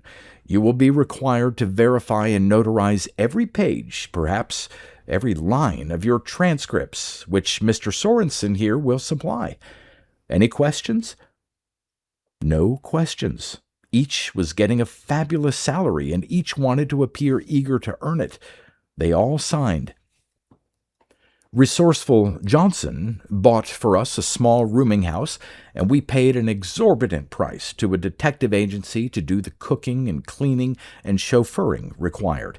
We requested that the lip readers refrain from discussing their work among themselves, especially in front of the house employees, and they followed instructions very well. One day, about a month later, we called a conference in the projection room of Johnson's laboratory. We had a single reel of film. "What's that for?" "That's the reason for all the cloak and dagger secrecy. Never mind calling your projection man. This I'm going to run through myself. See what you think of it." They were all disgusted. "I'm getting tired of all this kid stuff," said Kessler. As I started for the projection booth, I heard Mike say, "You're no more tired of it than I am." From the booth, I could see what was showing on the downstairs screen, but nothing else. I ran through the reel, rewound, and went back down. I said, "One more thing. Before we go any further, read this.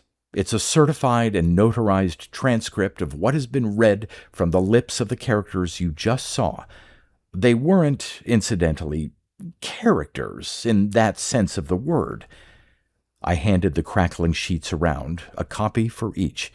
"Those characters are real people. You've just seen a newsreel. This transcript will tell you what they were talking about. Read it. In the trunk of the car, Mike and I have something to show you. We'll be back by the time you've read it."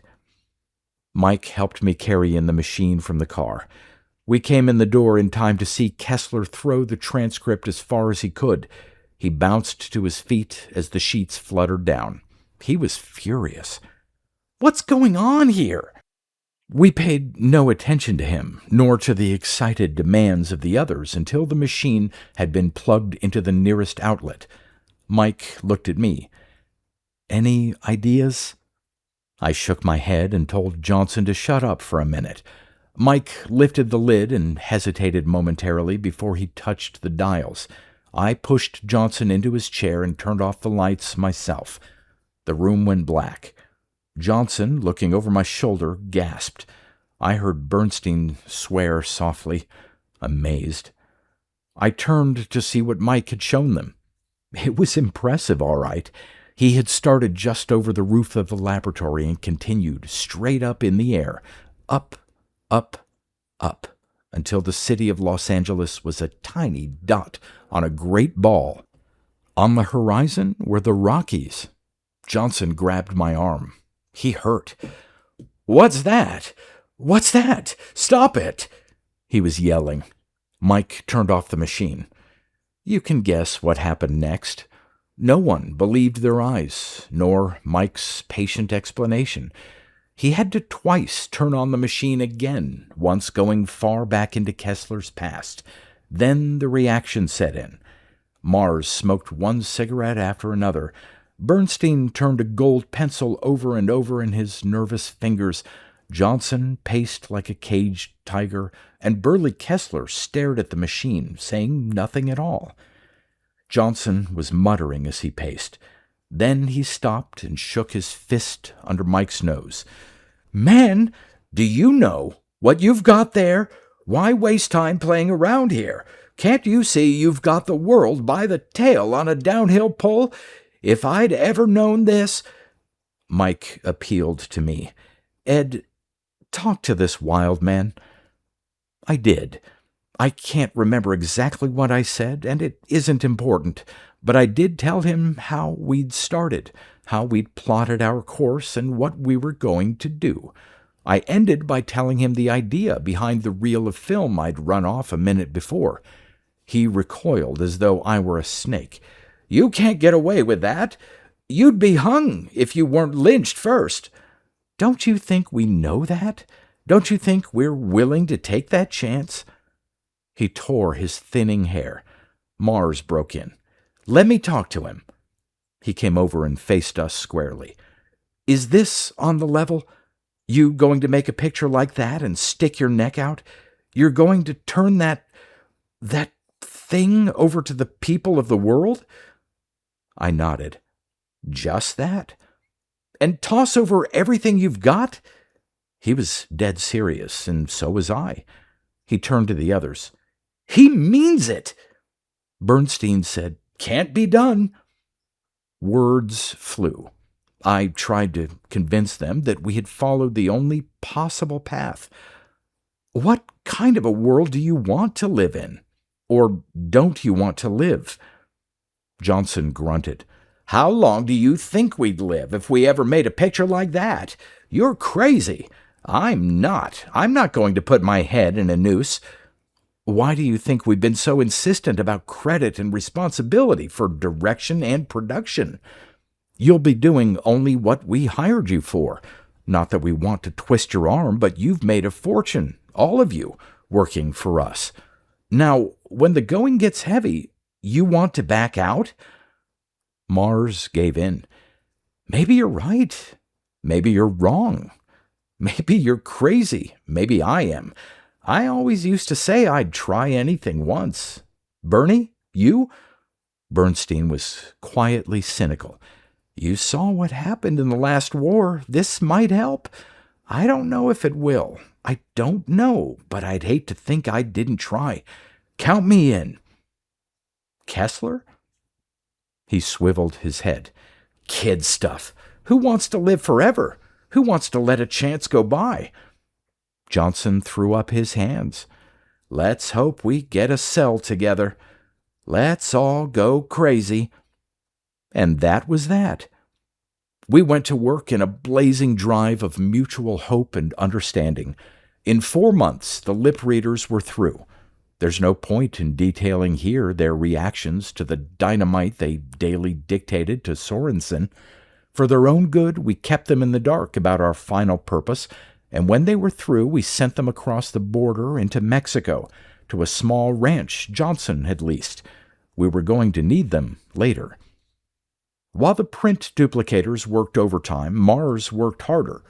The press and the radio shouted the announcement that in every city of the world we could reach, there would be held the simultaneous premieres of our latest picture. It would be the last we needed to make. Many wondered aloud at our choice of the word needed.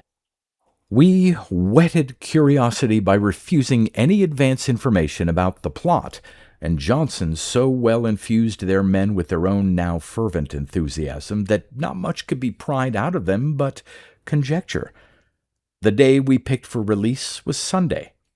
Monday, the storm broke. I wonder how many prints of that picture are left today. I wonder how many escaped burning or confiscation. 2 world wars we covered from the unflattering angles that up until then had been represented by only a few books hidden in the dark corners of libraries. We showed and named the war makers, the cynical ones who signed and laughed and lied, the blatant patriots who used the flare of headlines and the ugliness of atrocity to hide behind their flag while life turned to death for millions. Our own and foreign traitors were there, the hidden ones with Janos faces. Our lip readers had done their work well.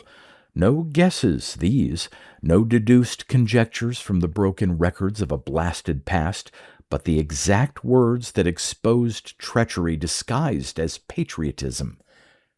In foreign lands, the performances lasted barely the day. Usually, in retaliation for the imposed censorship, the theaters were wrecked by the raging crowds. Mars, incidentally, had spent hundreds of thousands bribing officials to allow the picture to be shown without previous censorship.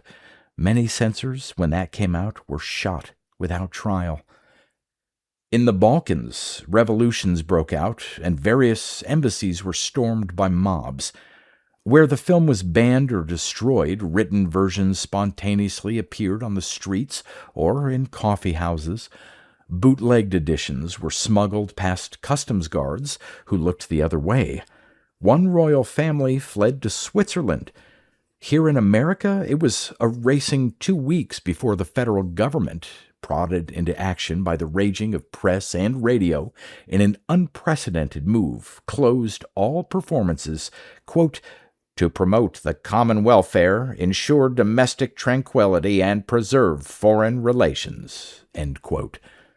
Murmurs and one riot rumbled in the Midwest and spread until it was realized by the powers that be that something had to be done, and done quickly, if every government in the world were not to collapse of its own weight. We were in Mexico, at the ranch Johnson had rented for the lip readers.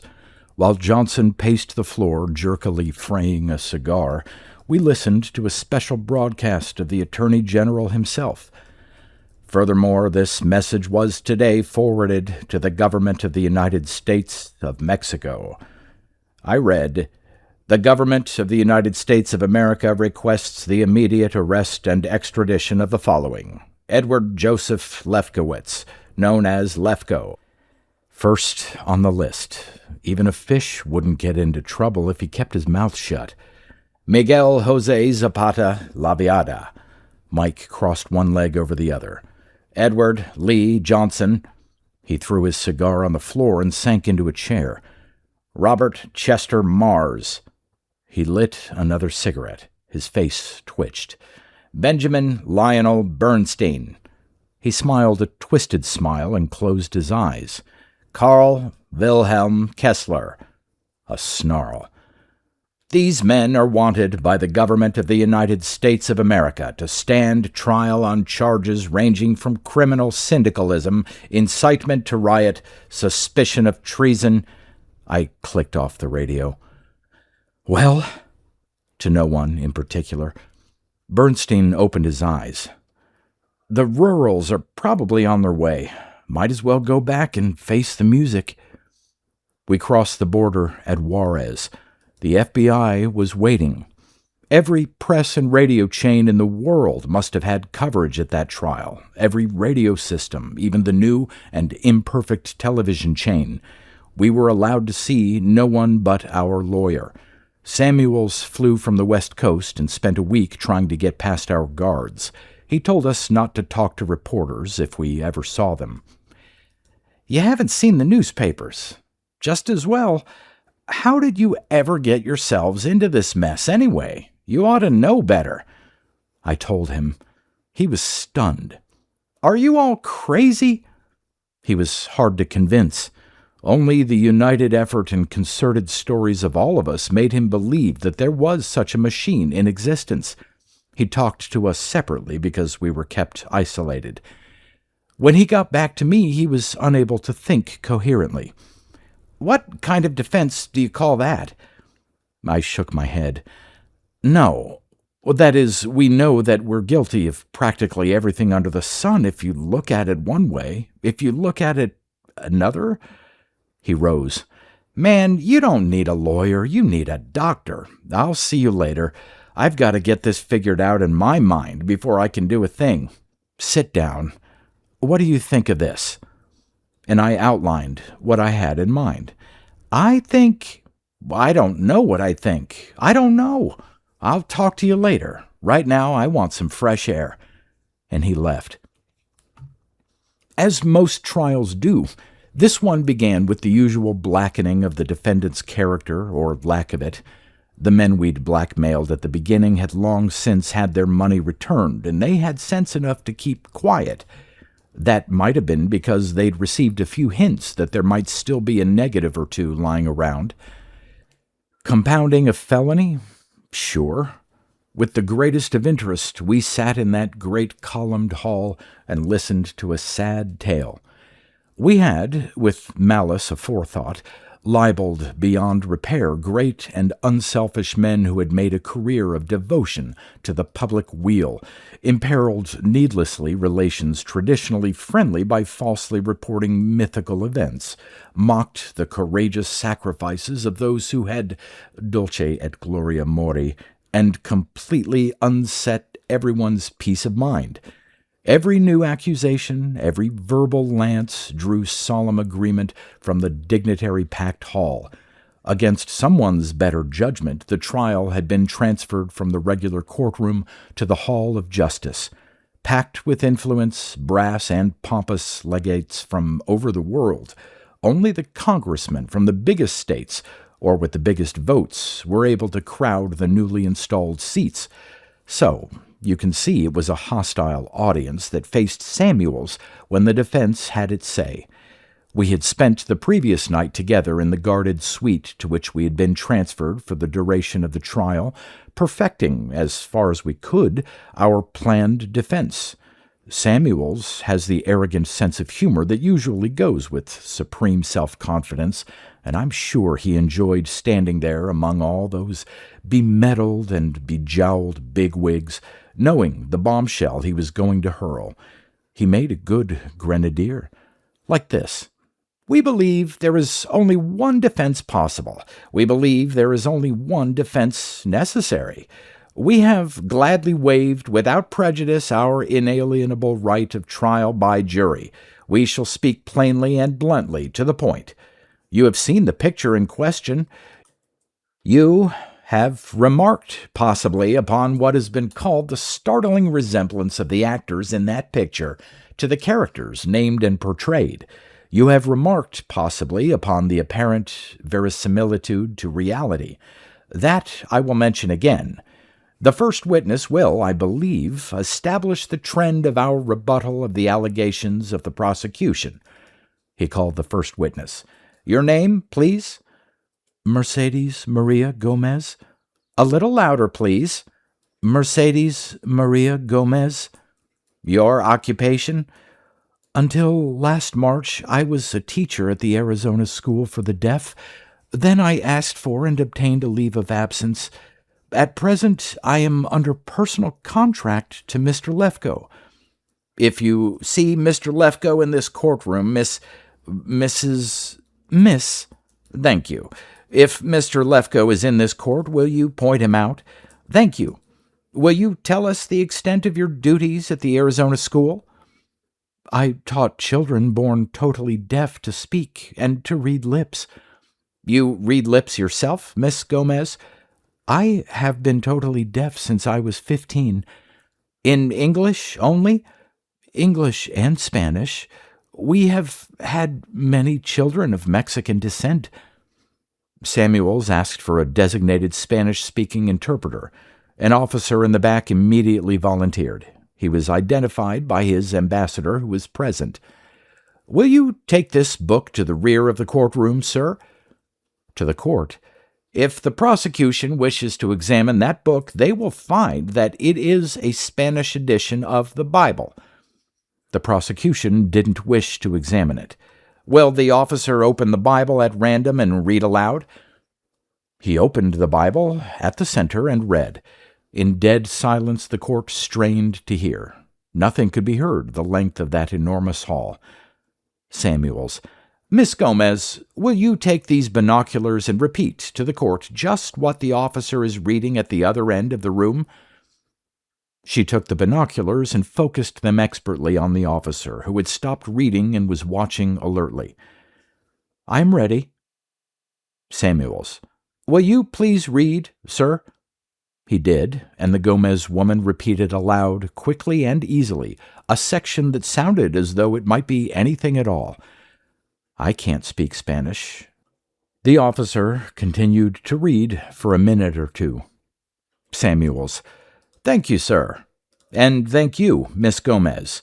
Your pardon, sir, but since there are several who have been known to memorize the Bible, will you tell the court if you have anything on your person that is written, anything that Miss Gomez has had no chance of viewing? Yes, the officer had. Will you read that as before? Will you, Miss Gomez? She read that, too.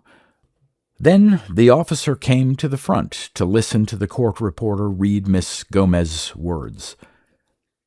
That's what I read, he affirmed. Samuels turned her over to the prosecution, who made more experiments that served only to convince that she was equally good as an interpreter and lip reader in either language. In rapid succession, Samuels put the rest of the lip readers on the stand. In rapid succession, they proved themselves as able and as capable as Miss Gomez in their own linguistic specialty. The Russian from Ambridge generously offered to translate into his broken English any other Slavic language handy and drew scattered grins from the press box. The court was convinced, but failed to see the purpose of the exhibition. Samuels, glowing with satisfaction and confidence, faced the court. Thanks to the indulgence of the court, and despite the efforts of the distinguished prosecution, we have proved the almost amazing accuracy of lip reading in general, and these lip readers in particular. One justice absently nodded in agreement. Therefore, our defense will be based on that premise, and on one other which we have had until now found necessary to keep hidden. The picture in question was, and is, definitely not a fictional representation of events of questionable authenticity. Every scene in that film contained, not polished professional actors, but the original person named and portrayed. Every foot, every inch of film was not the result of an elaborate studio reconstruction, but an actual collection of pictures, an actual collection of newsreels, if they can be called that, edited and assembled in story form. Through the startled spurt of astonishment, we heard one of the prosecution. "That's ridiculous! No newsreel!" Samuels ignored the objections and the tumult to put me on the stand. Beyond the usual preliminary questions, I was allowed to say things my own way. At first hostile, the court became interested enough to overrule the repeated objections that flew from the table devoted to the prosecution. I felt that at least two of the court, if not outright favorable, were friendly. As far as I can remember, I went over the maneuvers of the past years and ended something like this. As to why we arranged the cards to fall as they did, both Mr. Laviata and myself were unable to face the prospect of destroying his discovery because of the inevitable penalizing of needed research. We were, and we are, unwilling to better ourselves or a limited group by the use and maintenance of secrecy, if secrecy were possible. As to the only other alternative, and I directed this straight at Judge Bronson, the well-known liberal on the bench. Since the last war, all atomic research and activity has been under the direction of a board nominally civilian, but actually under the protection and direction of the Army and Navy. This direction and protection, as any competent physicist will gladly attest, has proved to be nothing but a smothering blanket serving to conceal hidebound, antiquated reasoning, abysmal ignorance, and inestimable amounts of fumbling. As of right now, this country, or any country that was foolish enough to place any confidence in the rigid regime of the military mind, is years behind what would otherwise be the natural course of discovery and progress in nuclear and related fields. We were, and we are, firmly convinced that even the slightest hint of the inherent possibilities and scope of Mr. Laviata's discovery would have meant, under the present regime, instant and mandatory confiscation of even a supposedly secure patent. Mr. Laviata has never applied for a patent and never will. We both feel that such a discovery belongs not to an individual, a group, a corporation, or even to a nation, but to the world and those who live in it. We know and are eager and willing to prove that the domestic and external affairs of not only this nation, but of every nation, are influenced, sometimes controlled, by esoteric groups warping political theories and human lives to suit their own ends. The court was smothered in sullen silence, thick and acid with hate and disbelief.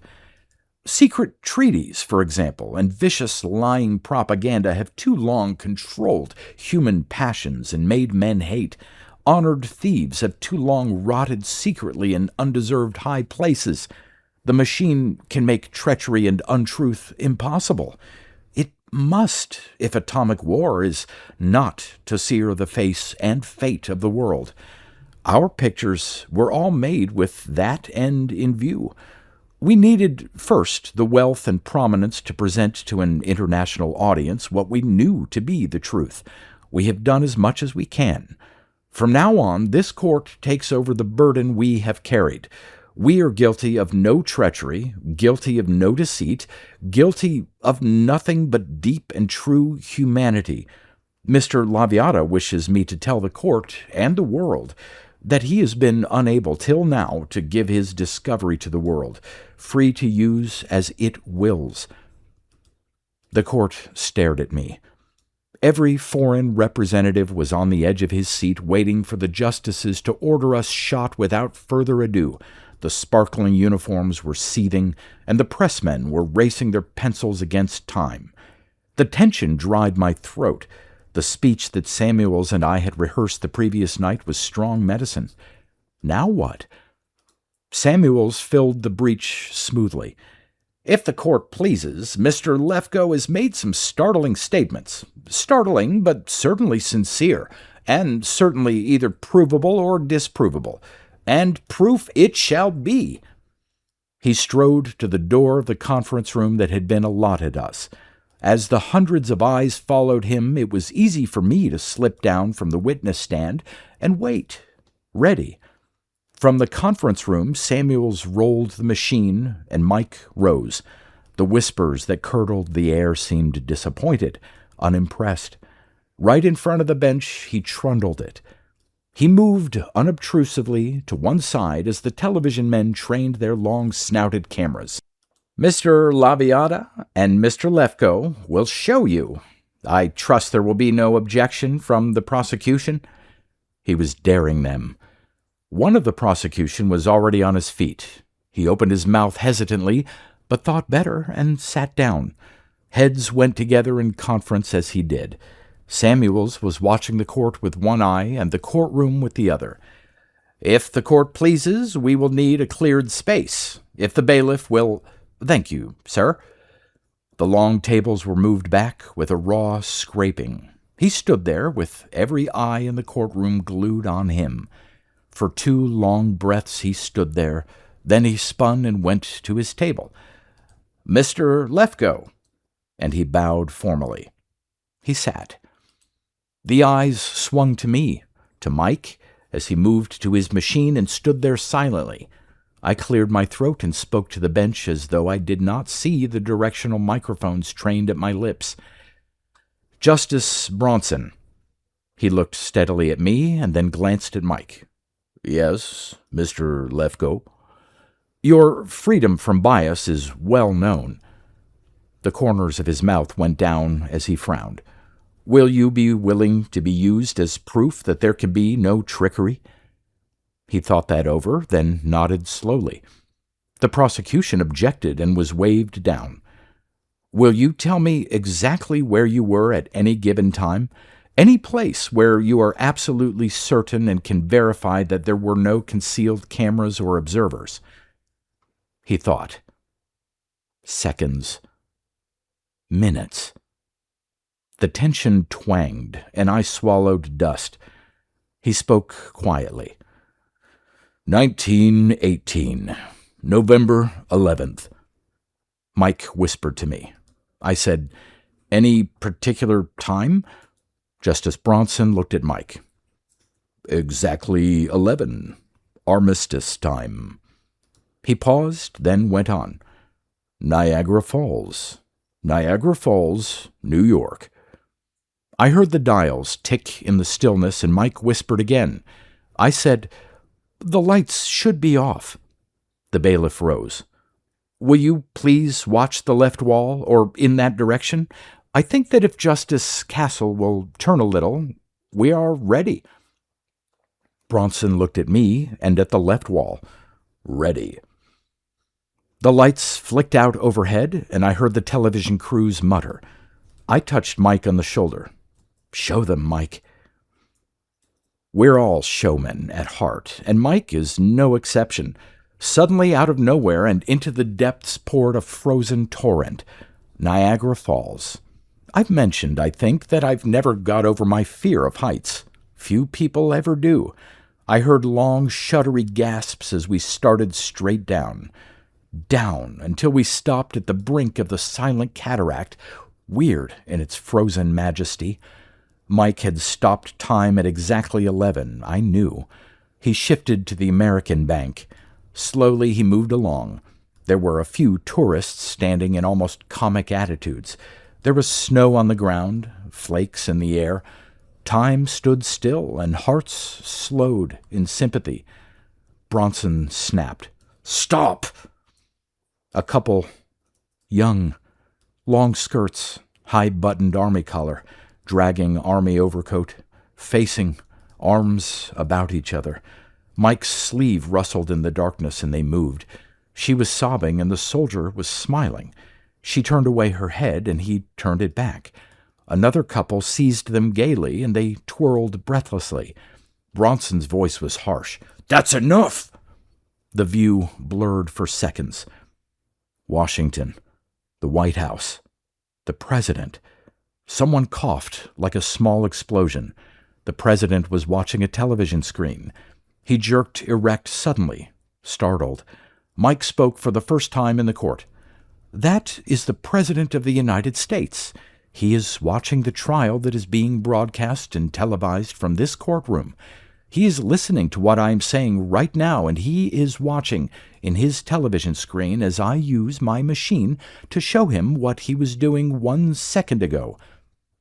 The President heard those fateful words. Stiffly, he threw an unconscious glance around his room at nothing and looked back at his screen in time to see himself do what he just had done 1 second ago. Slowly, as if against his will, his hand started toward the switch of his set. "Mr. President, don't turn off that set." Mike's voice was curt, almost rude. "You must hear this. You, of all people in the world, you must understand. This is not what we wanted to do, but we have no recourse left but to appeal to you and to the people of this twisted world." The President might have been cast in iron. "You must see, you must understand that you have in your hands the power to make it impossible for greed-born war to be bred in secrecy and rob man of his youth or his old age or whatever he prizes." His voice softened, pleaded. "That is all we have to say. That is all we want. That is all anyone could want, ever." The President, unmoving, faded into blackness. "The lights, please." And almost immediately the court adjourned. That was over a month ago. Mike's machine has been taken from us, and we are under military guard. Probably it's just as well we're guarded. We understand there have been lynching parties, broken up only as far as a block or two away. Last week, we watched a white-haired fanatic scream about us on the street below. We couldn't catch what he was shrieking, but we did catch a few airborne epithets. "Devils, antichrists, violation of the Bible, violations of this and that." Some, right here in the city, I suppose, would be glad to build a bonfire to cook us right back to the flames from which we've sprung. I wonder what the various religious groups are going to do now that the truth can be seen. Who can read lips in Aramaic or Latin or Coptic? And is a mechanical miracle a miracle? This changes everything. We've been moved. Where? I don't know, except that the weather is warm and we're on some type of military reservation by the lack of civilians. Now we know what we're up against. What started out to be just a time-killing occupation, Joe, has turned out to be a necessary preface to what I'm going to ask you to do. Finish this, and then move fast. We won't be able to get this to you for a while yet, so I'll go on for a bit the way I started, to kill time. Like our clippings. Tabloid. Such a weapon must not be loosed in unscrupulous hands. The last professional production of the infamous pair proves what distortions can be wrested from isolated and misunderstood events. In the hands of perpetrators of heretical isms, no property, no business deal, no personal life could be sacrosanct, no foreign policy could be times.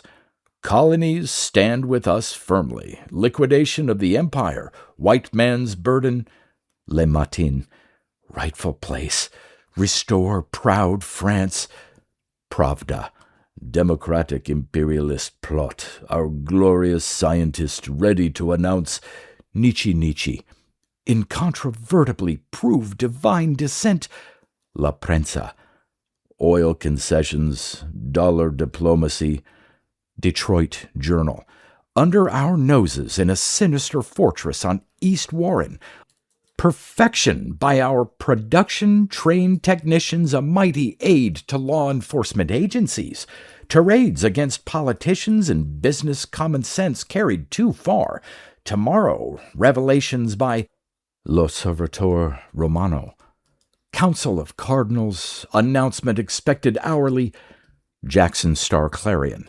Proper handling will prove the fallacy of race equality. Almost unanimously, the press screamed. Pegler frothed. Winchell leered. We got the surface side of the situation from the press, but a military guard is composed of individuals. Hotel room must be swept by maids. Waiters must serve food, and a chain is as strong. We got what we think the truth from those who work for a living. There are meetings on street corners and homes. 2 great veterans groups have arbitrarily fired their officials. 7 governors have resigned. 3 senators and over a dozen representatives have retired with ill health, and the general temper is ugly. International travelers report the same of Europe. Asia is bubbling, and transport planes with motors running stud the airports of South America. A general whisper is that a constitutional amendment is being rammed through to forbid the use of any similar instrument by any individual, with the manufacture and leasing by the federal government to law enforcement agencies or financially responsible corporations suggested. It is whispered that motor caravans are forming throughout the country for a Washington march to demand a decision by the court on the truth of our charges. It is generally suspected that all news disseminating services are under direct federal Army control. Wires are supposed to be sizzling with petitions and demands to Congress, which are seldom delivered. One day, the chambermaid said, "And the whole hotel might as well close up shop. The whole floor is blocked off. There are MPs at every door, and they're clearing out all the other guests as fast as they can be moved. The whole place wouldn't be big enough to hold the letters and wires addressed to you, or the ones that are trying to get in to see you. Fat chance they have," she added grimly. "The joint is lousy with brass." Mike glanced at me, and I cleared my throat. "What's your idea of the whole thing?" Expertly, she spanked and reversed a pillow. "I saw your last picture before they shut it down. I saw all your pictures. When I wasn't working, I listened to your trial. I heard you tell them off. I never got married because my boyfriend never came back from Burma. Ask him what he thinks." And she jerked her head at the young private that was supposed to keep her from talking. "Ask him if he wants some bunch of stinkers to start him shooting at some other poor chump. See what he says. And then ask me if I want an atom bomb dropped down my neck just because some chiselers want more than they got." She left suddenly, and the soldier left with her. Mike and I had a beer and went to bed. Next week, the papers had headlines a mile high. U.S. keeps miracle ray. Constitution amendment awaits states okay. Laviata Lefko freed. We were freed all right. Bronson and the president being responsible for that. But the president and Bronson don't know, I'm sure, that we were rearrested immediately. We were told that we'll be held in protective custody until enough states have ratified the proposed constitutional amendment. The man without a country was in what you might call protective custody, too. Will likely be released the same way he was. We're allowed no newspapers, no radio, allowed no communication coming or going, and we're given no reason as if that were necessary. They'll never let us go, and they'd be fools if they did. They think that if we can't communicate or if we can't build another machine, our fangs are drawn, and when the excitement dies, we fall into oblivion, 6 feet of it. Well, we can't build another machine, but communicate? Look at it this way. A soldier is a soldier because he wants to serve his country. A soldier doesn't want to die unless his country is at war. Even then, death is only a last resort. And war isn't necessary anymore, not with our machine. In the dark? Try to plan or plot in absolute darkness, which is what would be needed. Try to plot or carry on a war without putting things in writing. Okay, now the Army has Mike's machine. The Army has Mike. They call it military expediency, I suppose. Bosh. Anyone beyond the grade of moron can see that to keep that machine, to hide it, is to invite the world to attack, and attack in self-defense. If every nation or if every man had a machine, each would be equally open or equally protected. But if only one nation or only one man can see, the rest will not long be blind. Maybe we did this all wrong. God knows that we thought about it often. God knows we did our best to make an effort at keeping man out of his own trap.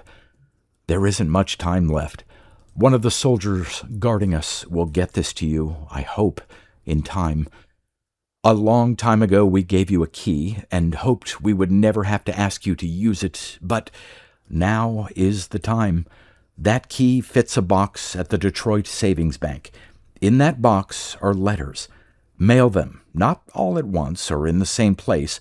They'll go all over the world to men we know and have watched well, clever, honest, and capable of following the plans we've enclosed. But you've got to hurry. One of these bright days, someone is going to wonder if we've made more than one machine. We haven't, of course. That would have been foolish. But if some smart young lieutenant gets hold of that machine long enough to start tracing back our movements, they'll find that safety deposit box with the plans and letters ready to be scattered broadside. You can see the need for haste. If the rest of the world or any particular nation wants that machine bad enough, they'll fight for it. And they will. They must. Later on, when the Army gets used to the machine and its capabilities, it will become obvious to everyone, as it already has to Mike and me, that with every plan open to inspection as soon as it's made, no nation or group of nations would have a chance in open warfare. So, if there is to be an attack, it will have to be deadly and fast and sure. Please, God, that we haven't shoved the world into a war we tried to make impossible. With all the atom bombs and rockets that have been made in the past few years, Joe, you've got to hurry. GHQ to 9th Attack Group. Report, report, report, report, report, report, report, report, report, report. CMDR 9th Attack Group to GHQ begins. No other manuscript found. Searched body of Lefko immediately upon landing. According to plan, Building 3 untouched. Survivors insist both were moved from Building 7 previous day, defective plumbing. Body of Laviata identified definitely through fingerprints. Request further instructions. Ends. GHQ to CMDR 32nd Shielded RGT begins.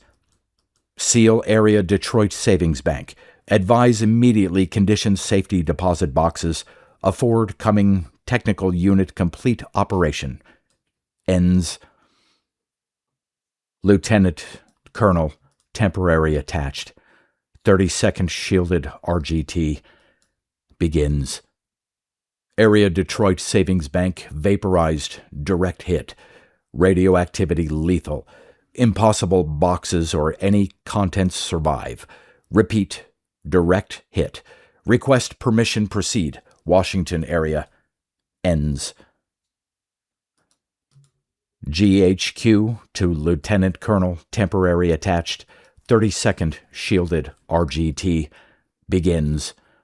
Request denied.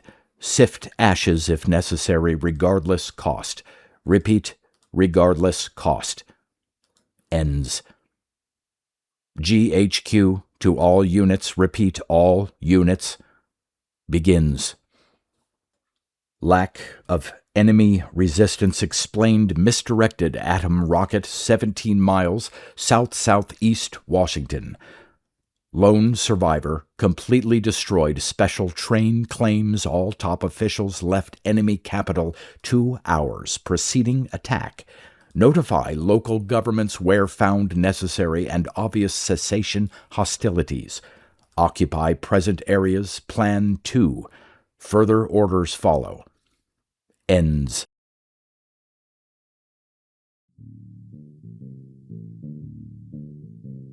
You've been listening to pre-1990s speculative fiction readings with a highlight on science fiction by Darrell T. Smith II. Please consider clicking the donation link in the description box. Thank you so much for your time and your imagination.